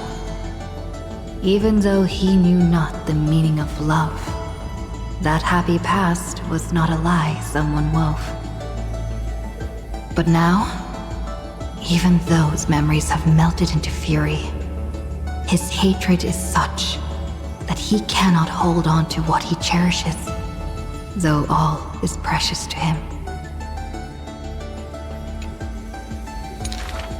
Fueled with lone courage, he attempted to resist fate. But the burning sun that shines upon all creatures, once fallen, will incinerate the land, becoming golden death.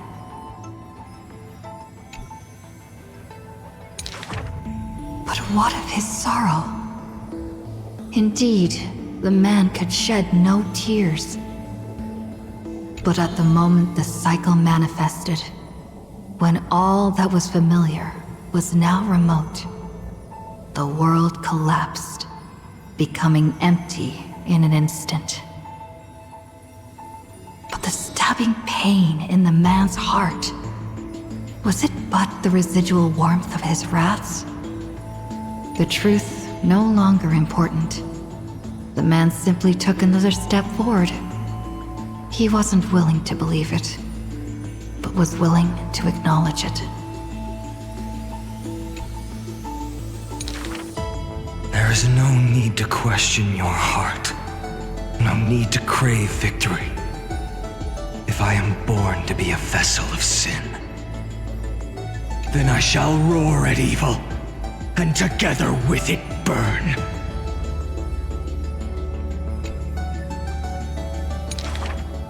In the endless cycles, there were some moments when the man felt everything dissolve like a dream. In that dream, he would awaken again and become once more the boy who loved to laugh.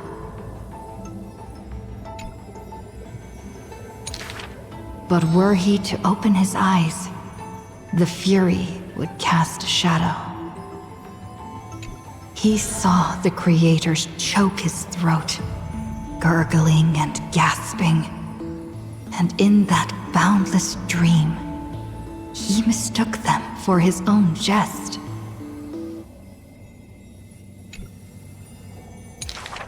But their true forms were violent hatred.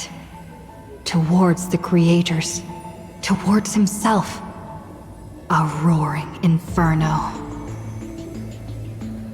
The prophecy departed. Amphorius was unable to usher in the dawn. What rises in the distance is not the morning sun, but a ball of all-devouring fire, setting the universe in conflagration, searing till the end of time.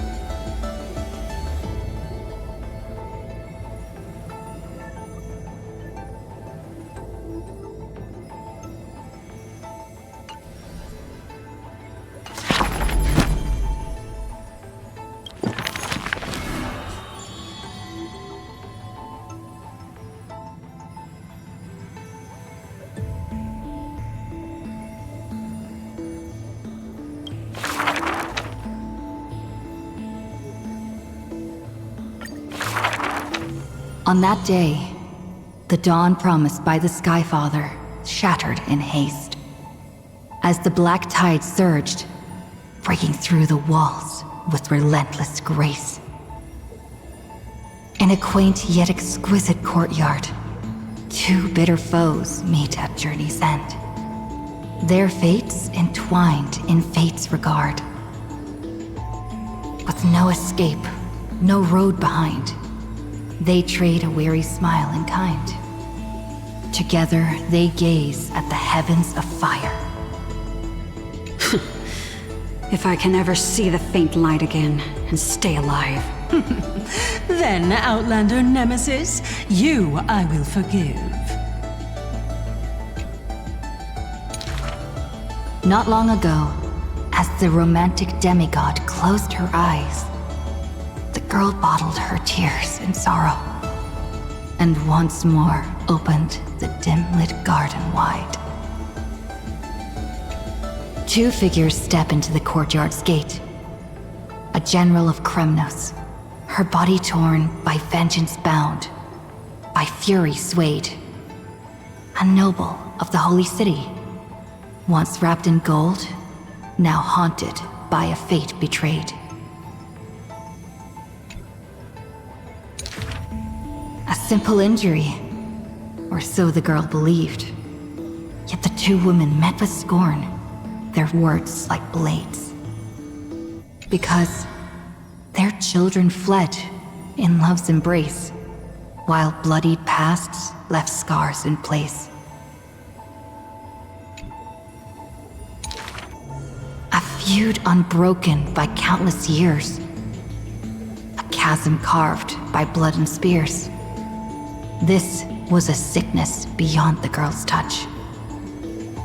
Just do your duty as a healer, girl. Family feuds are like sunlight and storm clouds. They cannot mend. At last, the girl saw it clear. The courtyard's birth in days of yore was born to mend the rift of dusk and dawn. Then I will make every effort to have you cast aside your difference in this faint light. Before long, the general's wounds were healed, and the noble's worries gently repealed. Yet when their gazes met once more, the loathing within remained unswayed. The girl then spoke the tale of her skykin, of a grandmother's sacrifice, a father's flight from within, of ancestors who descended, leaving their feud behind.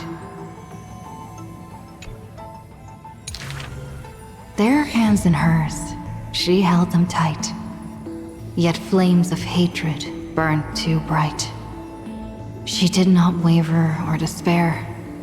She just smiled and gazed upon the sky. I will use my own fate to prove to you. The courtyard, once bright, lay steeped in night. Hanging blossoms and wind chimes, all swallowed by the black tide. The general raised her spear for the noble's sake, while the noble whispered prayers for the general, gentle as a lake. If I can ever see the faint light again and stay alive. Then, Outlander Nemesis, you I will forgive. The death they awaited never came. Instead, a cascade of colors fell from the heavens, simply there, protecting them both.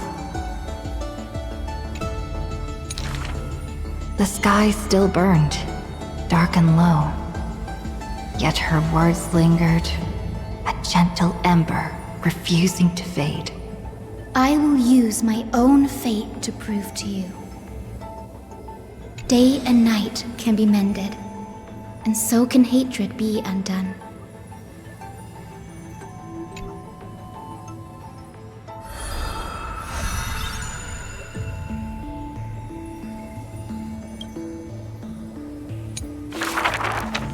Sky Castrum, its ruins, like like a blind and weary eye, gazes upon the earth in its dying sight. Alone, the girl remained upon the battlefield. No time to shy from the searing gold, no will to wear her usual smile.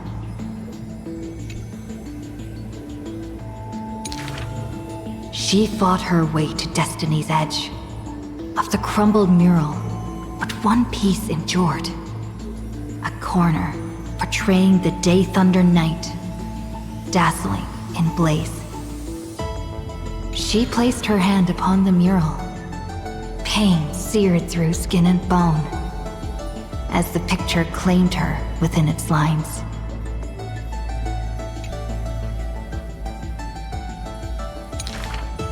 Nothing is mightier than the sky.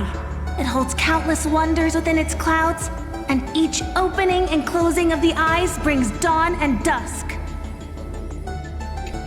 In that painted world, the girl Celiosi's eyes glowed, watching her father, steel-clad and unyielding, cross the land beneath the searing sun. But the girl known as Hyacinth recalled her father's fragile light in the dark, the journeys into lands unknown, marked by endless sunlit days and restless winds. The sky is the gentlest of all. It watches over all things with compassion, showering them with soft rain and morning light. And yet, the sky remains so cold.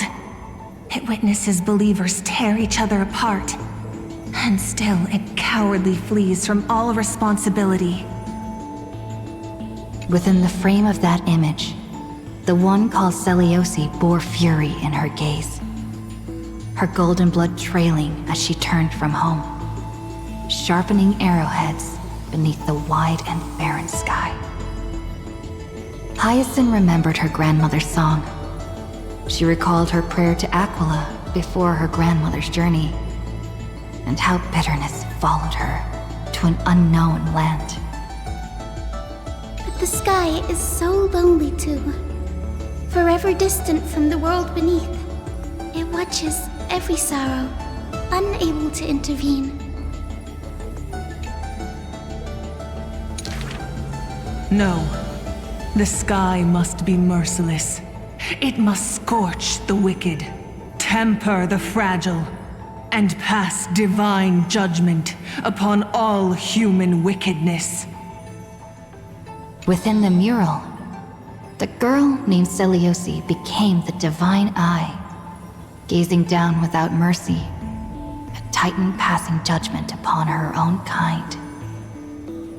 But in memories deep, Hyacinth heard their call, the golden threads that shielded all, the burning sun, vast and unyielding, carrying the weight of all the world had known.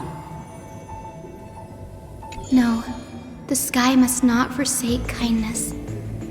Through its boundless embrace, it carries the core flame of hope for humanity.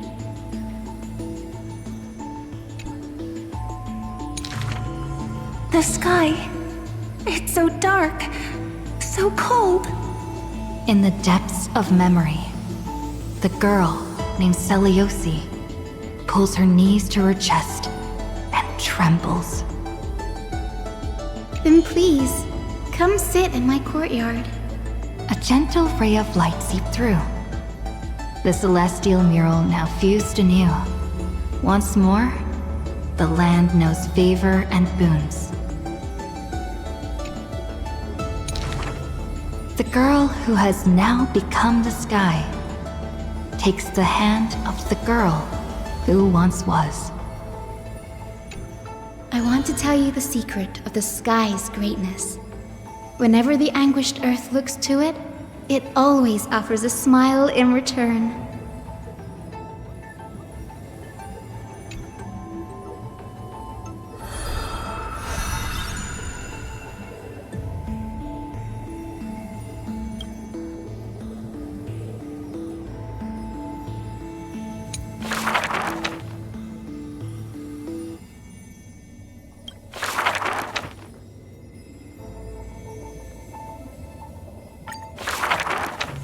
This is an age of ruin. The Chrysos War ignites once more, while Zagreus' taunts ripple through the city streets. This is also an age of splendor. 300 thieves spring forth from Dolos, each scheming to conceal the truth from prying eyes, robbing the rich to give succor to the poor. Every one of them deceives gods and men alike, righteous and valiant. The fling chase journey has been cut short midway. Yet the girl pounds her chest at the Gold Weaver, not afraid. The core flame of trickery is near. If now isn't the time to risk it all, then when? The prophecy reveals the Titan's trail. Golden threads bind the fleeing god of thieves.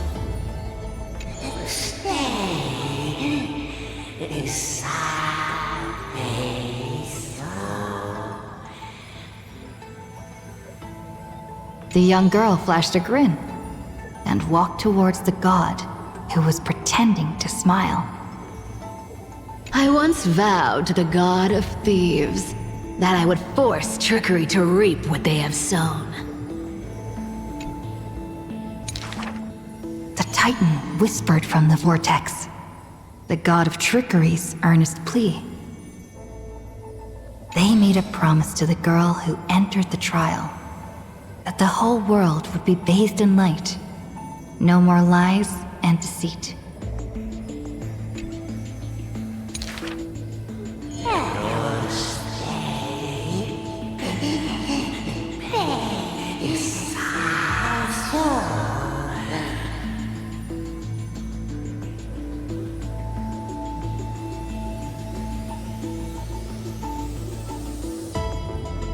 The young girl recalled the hearth fire of her childhood.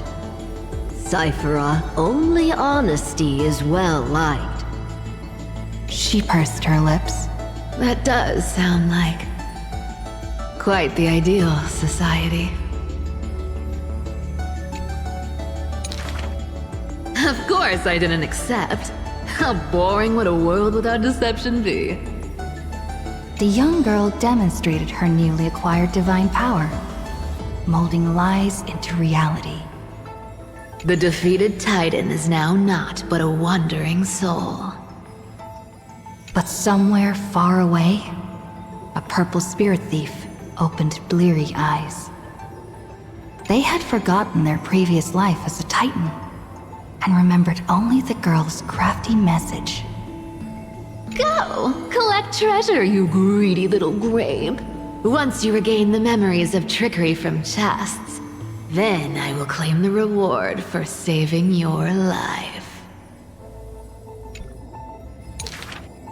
In the days spent away from Akima, the girl grew accustomed to traveling alone. In a certain city, she heard of a spirit thief. Rumors aplenty. I, Bartolo's master thief, shall take all you've labored to gain. So saying, the spirit thief steals the girl's coin pouch and fled without a trace. But a gust of wind brushed past, and the girl had already caught them. Running for it? Your life was saved by my trickery, you know. The old god and the new finally reunite. The two rivals who, from that moment on, became thieves and companions both. It's just that the spirit thief's companion was always scaring them. Hey, the fish in the River of Souls are starving, you know.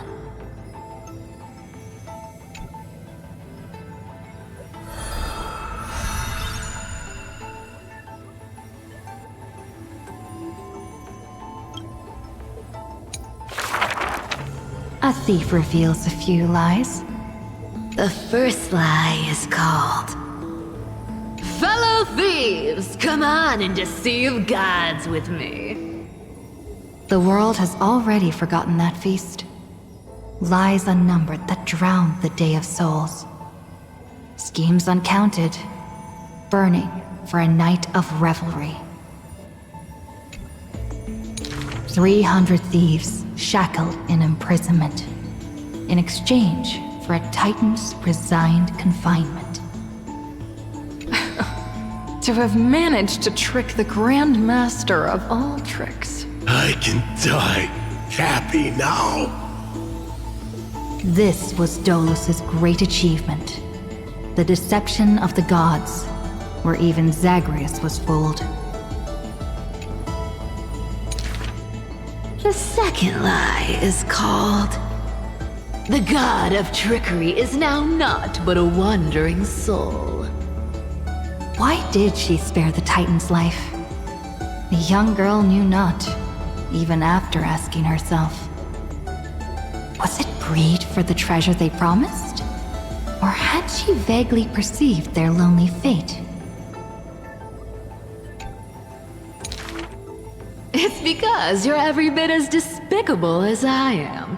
It's such a relief not having to deal with the noble. The girl dismissed and made light of herself, only forgetting trickery was once a god that supported the world. The third lie is called... Oh, eternal day! Endlessly illuminate the holy city. At Dawncloud, the chaplain's secrets foretold the coming of that endless night. What if my lies are more... sophisticated? Can the dawn last forever? No end in sight? Bearing the fate of the Thief Star, the girl was long used to walking in shadow. But as she gazed towards the holy city's dawn, her duty became fixed in her heart, stalwart in might. The fourth lie is called... There's no reason! I just don't want to see you again! The girl tried to mask her nonchalance, but could never fool the Golden Thread's questions. But it is the false-hearted malice that most powerfully forces belief. A true flame chase hero willingly faded from attention, while the wayfaring traveler grasped tight onto fleeting light. She used divine power to forge a mask and conceal the last of her true heart. The fifth lie is called... No. There are... no more... lies... left. The whimsical coin fell to the ground, telling the tale of fate fulfilled. Travels unwitnessed, roses unknown. To whom may these now be told? Lies are always but lies, but you can make them more beautiful than the truth. Under the somber sky, golden blood soaked the thief's cloak. Like a golden thread tailored just for her, an exquisite robe that she never stole.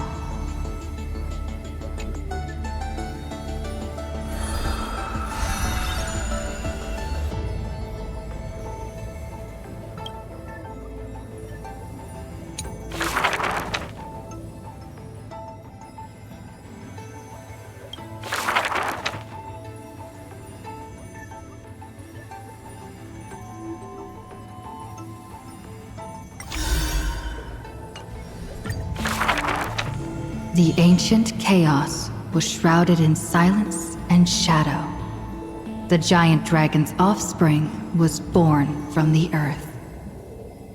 Sweet dreams had smothered the giant dragon's eyes and ears, And as they slept, the 100 eyes of Aquila had already opened, and Fagusa had begun to stir the playful waves. Yet Giorios remained weighty and silent.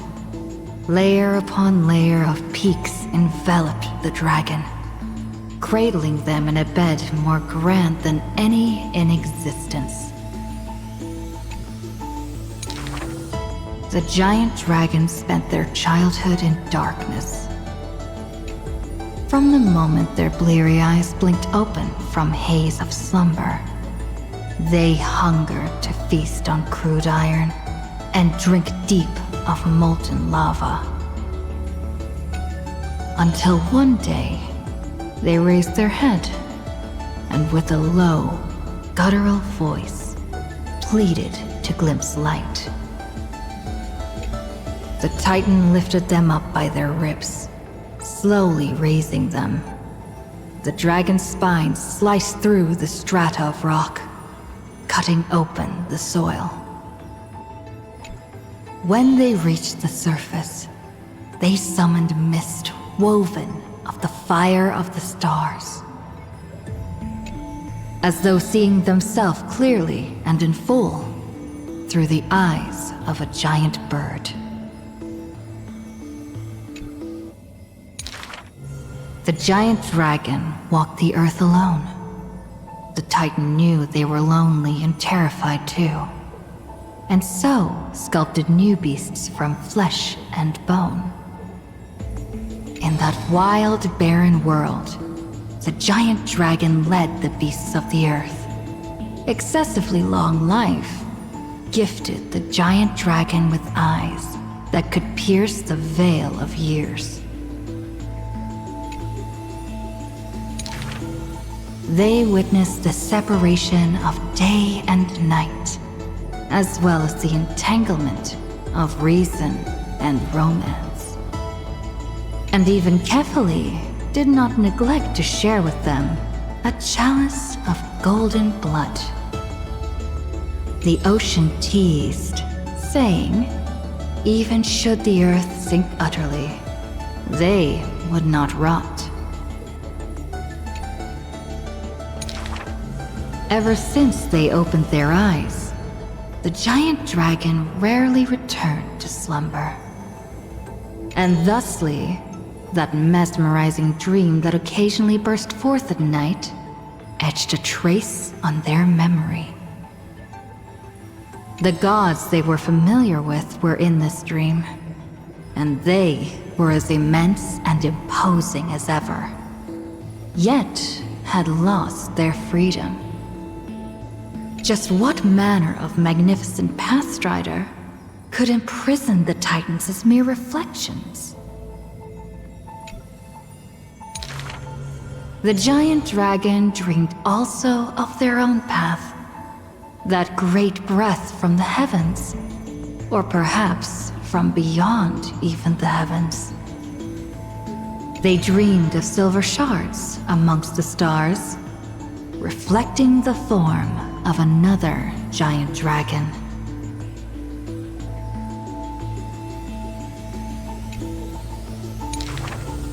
That great cerulean dragon approached Amphorius, the distant whispers roiling, becoming a roar engraved on the earth. They recognized the meaning in that low roar. Its name, permanence.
The black tide that blotted out the sky surrounded the city walls. The soldiers manning the walls battered from battle. Melodious chords of music were suddenly heard. A single swordmaster had overcome the waves of enemies. The song flowed from betwixt the blades, breaking through formations as a dorsal fin cleaving the waves. When the last wicked beast finally fell, shattered into pieces amidst the sword's dance, the Frostblade bore no trace of blood.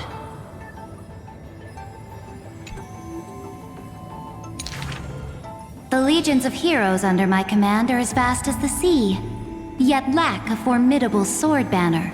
The commander extended a hand, inviting the musician to join.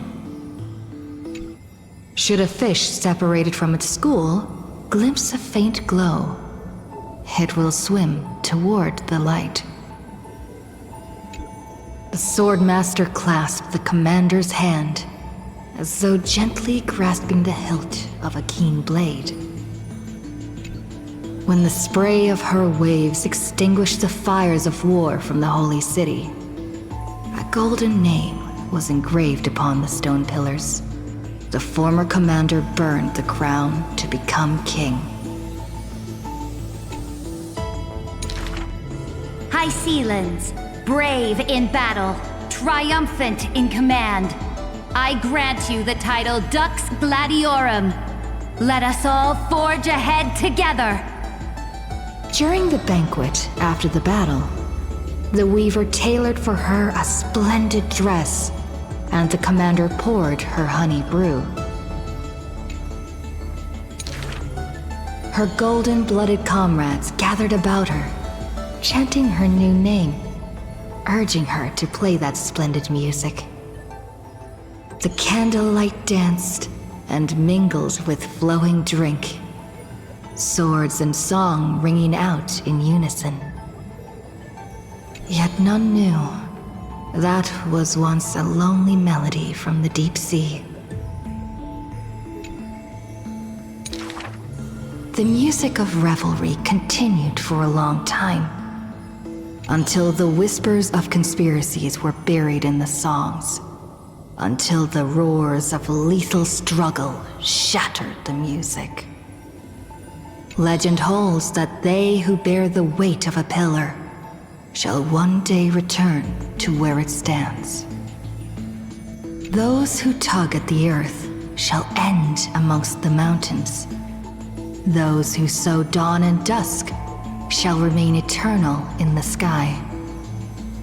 And she would once again return to the pitch-black sea. And she would once again sing her music alone.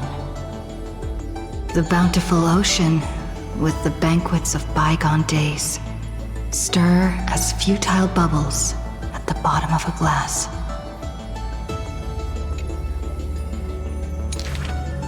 Many years later, the song once played by that swordmaster was played by future generations in the Holy City.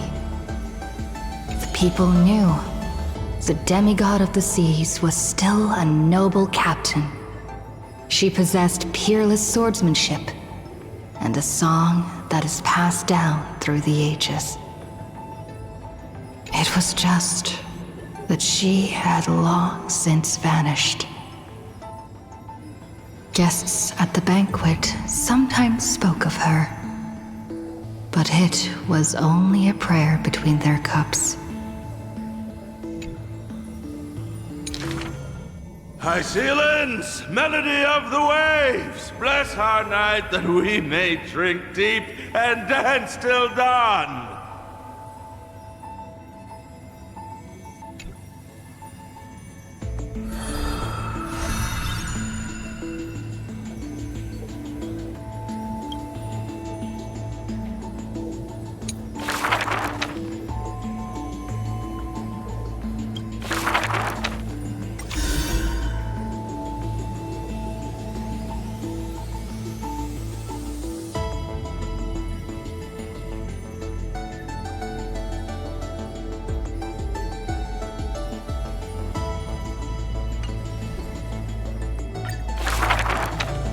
Who would win?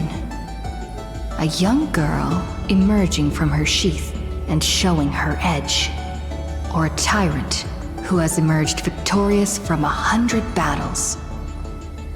The Black and White Legion squared off on the battlefield, golden and crimson blood converging into a coursing river.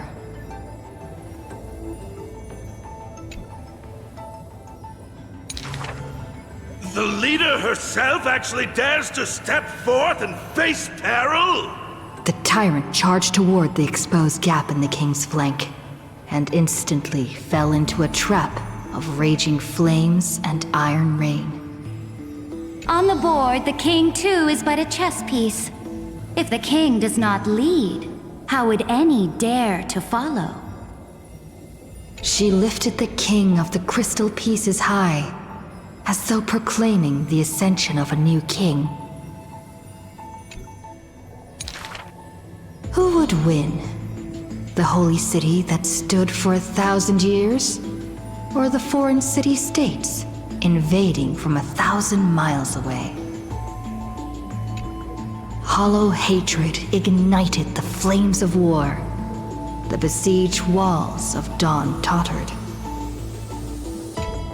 Only a miracle can save us now. The cowardly elders barred themselves behind closed doors, while the trembling citizenry knelt and prayed. There is no need to panic. The miracle is already here. Under the banners dancing like waves, the burning crown shone bright as the wheeling constellations.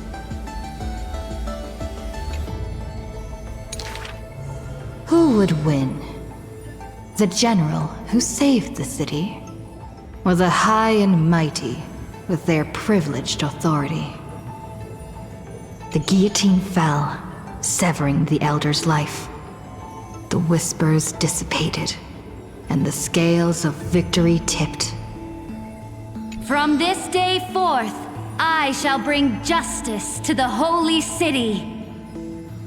The people cried out her name and knelt in reverence, but were stopped by the sound of the scepter of authority striking the ground.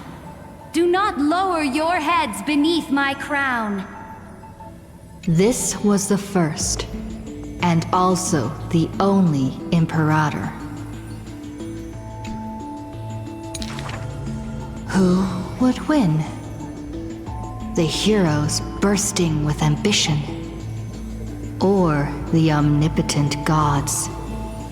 The Imperator issued the decree! The start of the flame chase journey is at hand! Perhaps drawn by the grand design to welcome the Era Nova, or perhaps convinced by that king's great renown. Righteous warriors from across the land gathered before the Imperator's throne. On the day the journey began, the sky was an expanse of fluttering banners. The people gazed upon the overwhelming military alliance, a golden city reflected in their eyes.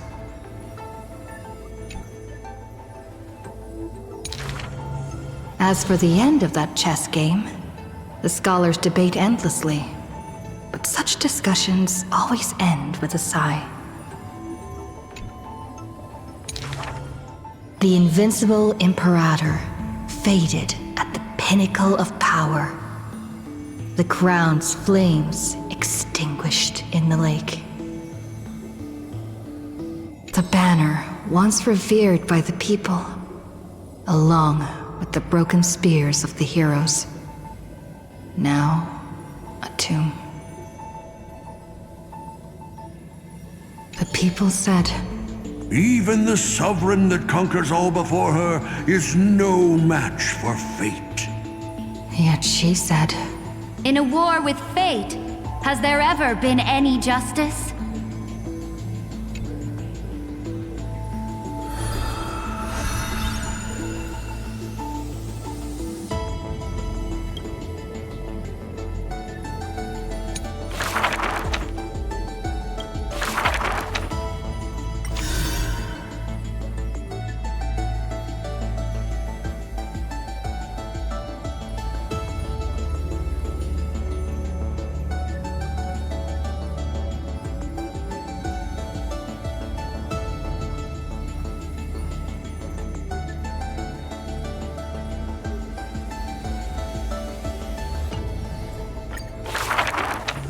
The gates of the Temple of the Three Fates gently open on the day of prayer, and the crowd crouched, whispering like the tide. The priests of Yanis listen to the prophecies. The unwavering axis of the scales of Talenton maintains balance, and only Orynyx remains silent. Mother, teach me how to answer prayers. The Titan tasked with time is as perplexed as a child. Don't be scared. Please don't be afraid. A familiar voice rings out. Listen carefully. The future they want is in the past. Like the first light of the morning star. Really? In the past? The child sank into a peaceful slumber of recollection, whispering revelations in their sleep. Until the masses crying out amidst the flames of war were swept away by the sounds of sharp swords locking. The fires of ambition incinerating the law. Mother, usurper, assassinate the divine body. Memories are tightly entangled by nightmares, with nowhere to run. Don't be scared. Please don't be afraid. An unfamiliar voice rings out. Go to sleep. The ending they want is yet to be born. Like the warm glow of the setting sun. Really? Not here yet? The child continues to sleep, waiting for the next waking dream. And when they opened their eyes, 2 of the 3 fates who once received offerings had already faded from the pages of history. Mother, I'm already all alone. The child let out a helpless cry. Don't be scared. Please don't be afraid. A familiar voice rings out in the mirror. Just wait. The stars that illuminate the night will visit in the end. Like gentle moonlight. The gates of the Temple of the Three Fates now close tight. People no longer pray to a titan who cannot touch the world. Within the inescapable dreamscape, the flower stems nourished by the black tide serve as a swaddling embrace, drowning the young child's soul. Mother, help me leave this place. But this time, they didn't receive a response. Only long years of yearning and pain. Like the silence of the Evernight.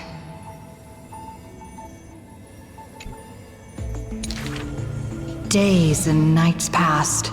The years turned. Dust covers the glory of the past.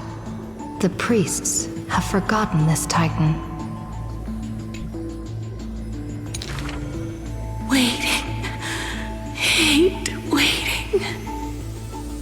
They watched over the slumbering sprite, gazing at the dull mirror. But a fleeting mirage flickers in the mirror. The shining stars and the lights of the home. And a strange yet familiar voice. Wake up! Our familiar old friends have already arrived. Like the newborn dawn.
Wake up!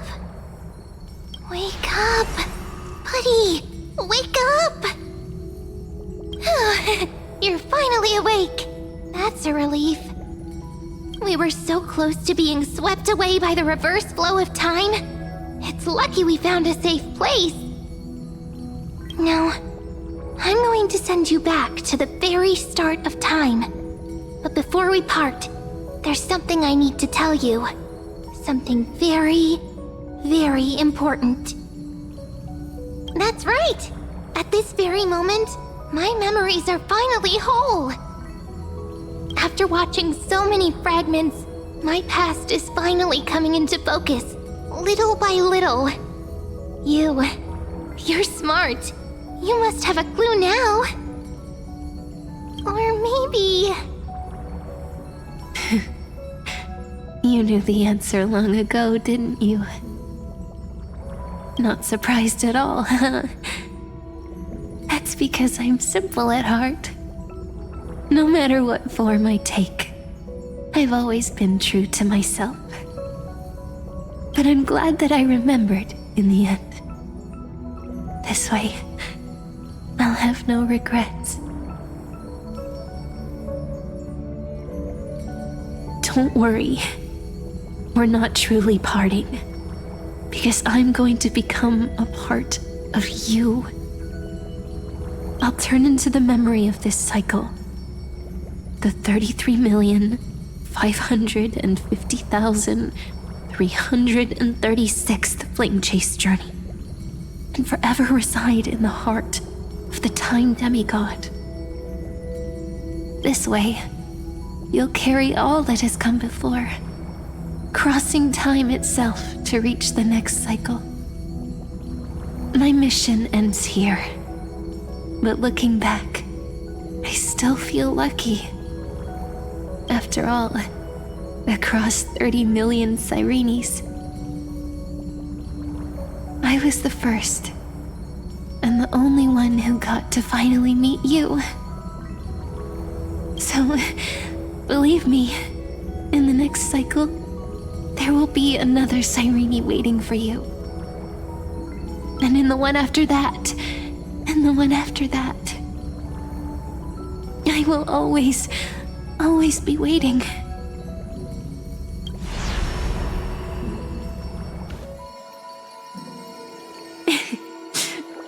Saying all that, it can finally fade away in peace and become a part of you. Without even realizing it, we'd already taken a wonderful journey together, all the way to the world's end. Now take my hand, say a brief farewell and step forward into tomorrow.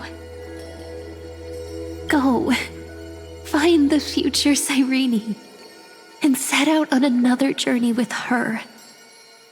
Promise me you won't keep me waiting too long, okay? No need to say it out loud. This is enough for me. It's time to go, my dear friend. May your trailblazing journey always be accompanied by a cool breeze and rippling waves.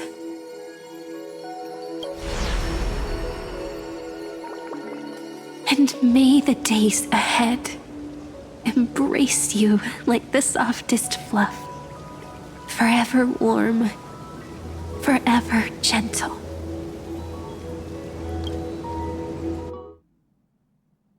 Now, let's turn to the next page. A page that exists because of you.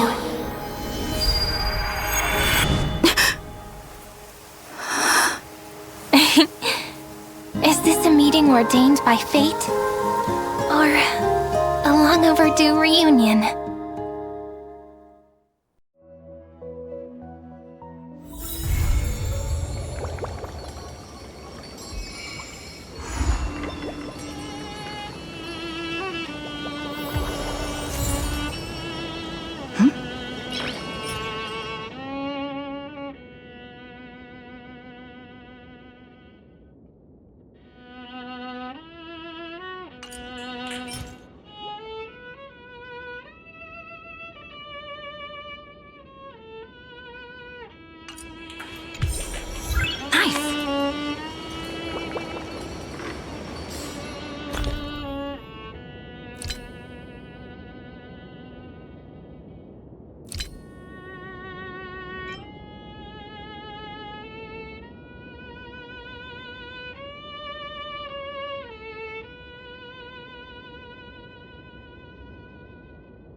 We can always fight side by side, no matter the time.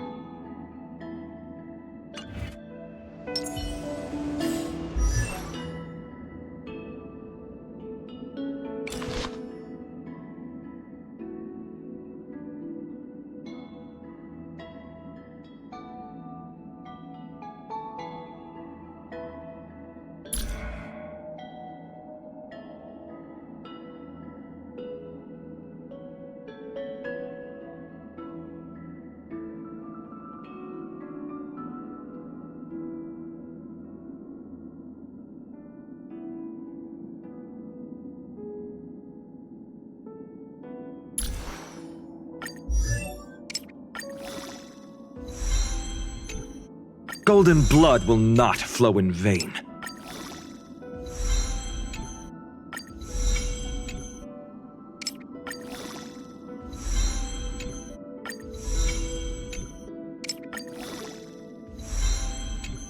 Golden blood will not flow in vain.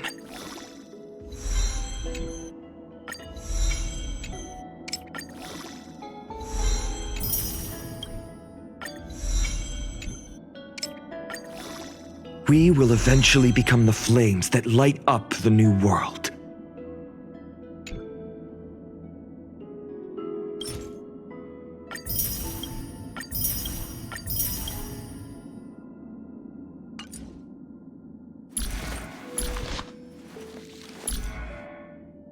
So this was my childhood dream, huh?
My childhood musings, huh?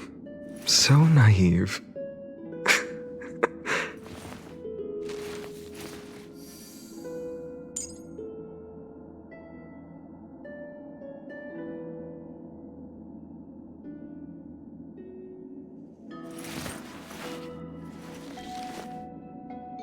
So this was my childhood dream, huh?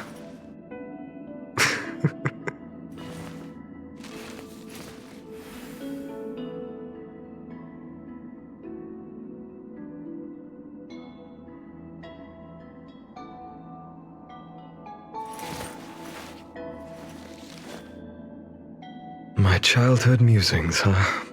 So naive.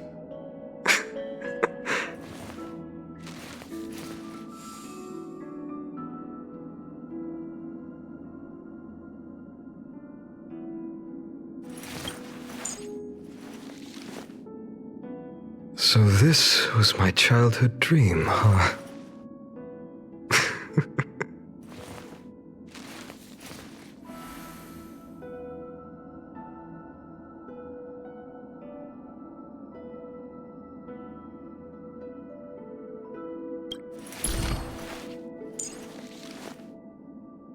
My childhood musings, huh? So naive.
Every step upon the ashes once kindled sparks.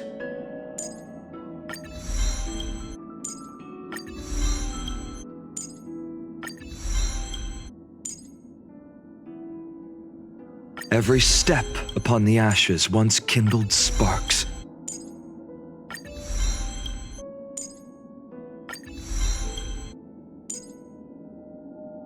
Every step upon the ashes once kindled sparks.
I'm Phainon, of Ides Elysiae. Greetings. As fellow Outlanders in Akama, our meeting is surely fate's design. Come. Maybe we'll even have a chance to fight alongside each other in the future. Perfect timing. I was just heading out to find you. How about we spar a bit? When I was a child, I often imagined myself learning swordplay from an Outland hero, cutting through monsters and then embarking on a journey to save the world. I guess that dream came true. There's a hero within everyone's heart. With the chisel of time, we carve ourselves stroke by stroke until the hero becomes real. Until they become our greatest creation. I left for the Holy City to seek the dawn after the black-robed swordmaster laid waste to my homeland. My wish as a Chrysos heir has never changed. I just want to shoulder the hopes of others, chase the core flames, and build a new tomorrow. But now, I realize Amphorius has no tomorrow. Not until you arrived.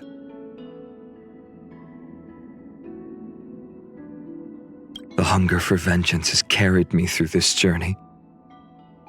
Despite my uncertainty, I still believe there's light at the end of the deepest dark. But that light is not the blazing sun that will bring a new dawn. It's a blazing anger that will set my very being aflame.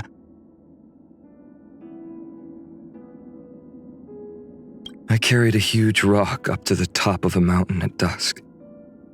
But whenever the sun's about to come up, the rock would fall. And I'd carry it on my back to climb the mountain again.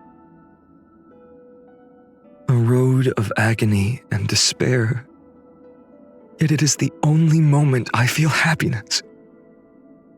Millions of core flames are searing my soul to embers. Yet they also cradle me in warmth. The wheat fields of Ades Elysiae were like endless seas. Like plants that bud, bloom, then wilt. Children were born there, played there, and grew up there. No matter where I went, I could always smell that sweet wheat-scented breeze. Looking back now, I think that's what stopped me from straying off the path. Spotting fakes isn't the hard part. The real trick is knowing how to talk people into accepting that their beloved treasure is a fake. If you can do that, you can succeed at anything.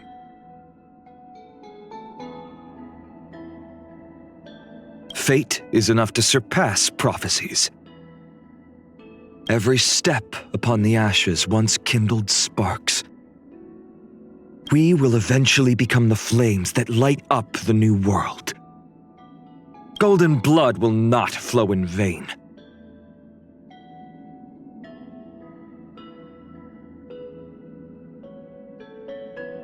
Many said that her heart is a void, filled with nothing. Yet this seeming emptiness was needed to encompass the wishes of an entire world. Everything is ready. It's time to march out. He never says what he thinks, but his simple and heavy feelings are always evident. So simple that they contain nothing except his home, and so heavy that they are reduced to nothing except size. Maybe that's why we became kindred spirits. What should our contest be this time? Speed or strength? The man cursed by Nestia. The professor often referred to me this way, and I took it in stride. After all, the courage to be unique is a virtue I learned from him. The battlefield is like a classroom. I look forward to your valuable insight. She teased death, toyed with strife, and single-handedly upheld her trickery. Her endurance and unrestrained spirit are truly admirable. Miss Cypher, if you've got a scheme in mind, a little early notice wouldn't hurt. They created history, recounted history, and became a part of history. But they have never let the passage of time erode their resolve. I should do the same. Lady Tribby, it's fine if you just direct us from a distance.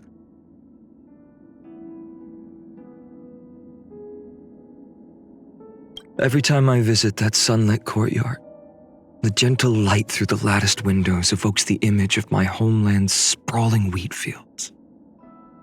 In these end times, the hope she gives is far more precious than any medicine or healing. If an emergency unfolds, please focus on healing the others first. She taught us that death can be warm, graceful, and kind. Shouldn't life, then, be even more so?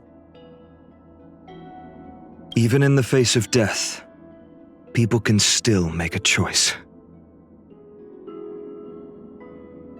She always said that she hoped for the world to no longer need a deliverer. She must have known deep down that as long as there are still people who love this world, a deliverer is destined to appear. I've learned much from you about the essence of trailblazing, exploring the cosmos, bridging worlds. If it weren't for my duties, I'd gladly try my hand at being a nameless. The composition of our existences may be fundamentally different, but the heart that beats within us both burns with the same heat. We can always fight side by side, no matter the time. Goodbye, my friend. When we meet again, may we both become the heroes we aspire to be.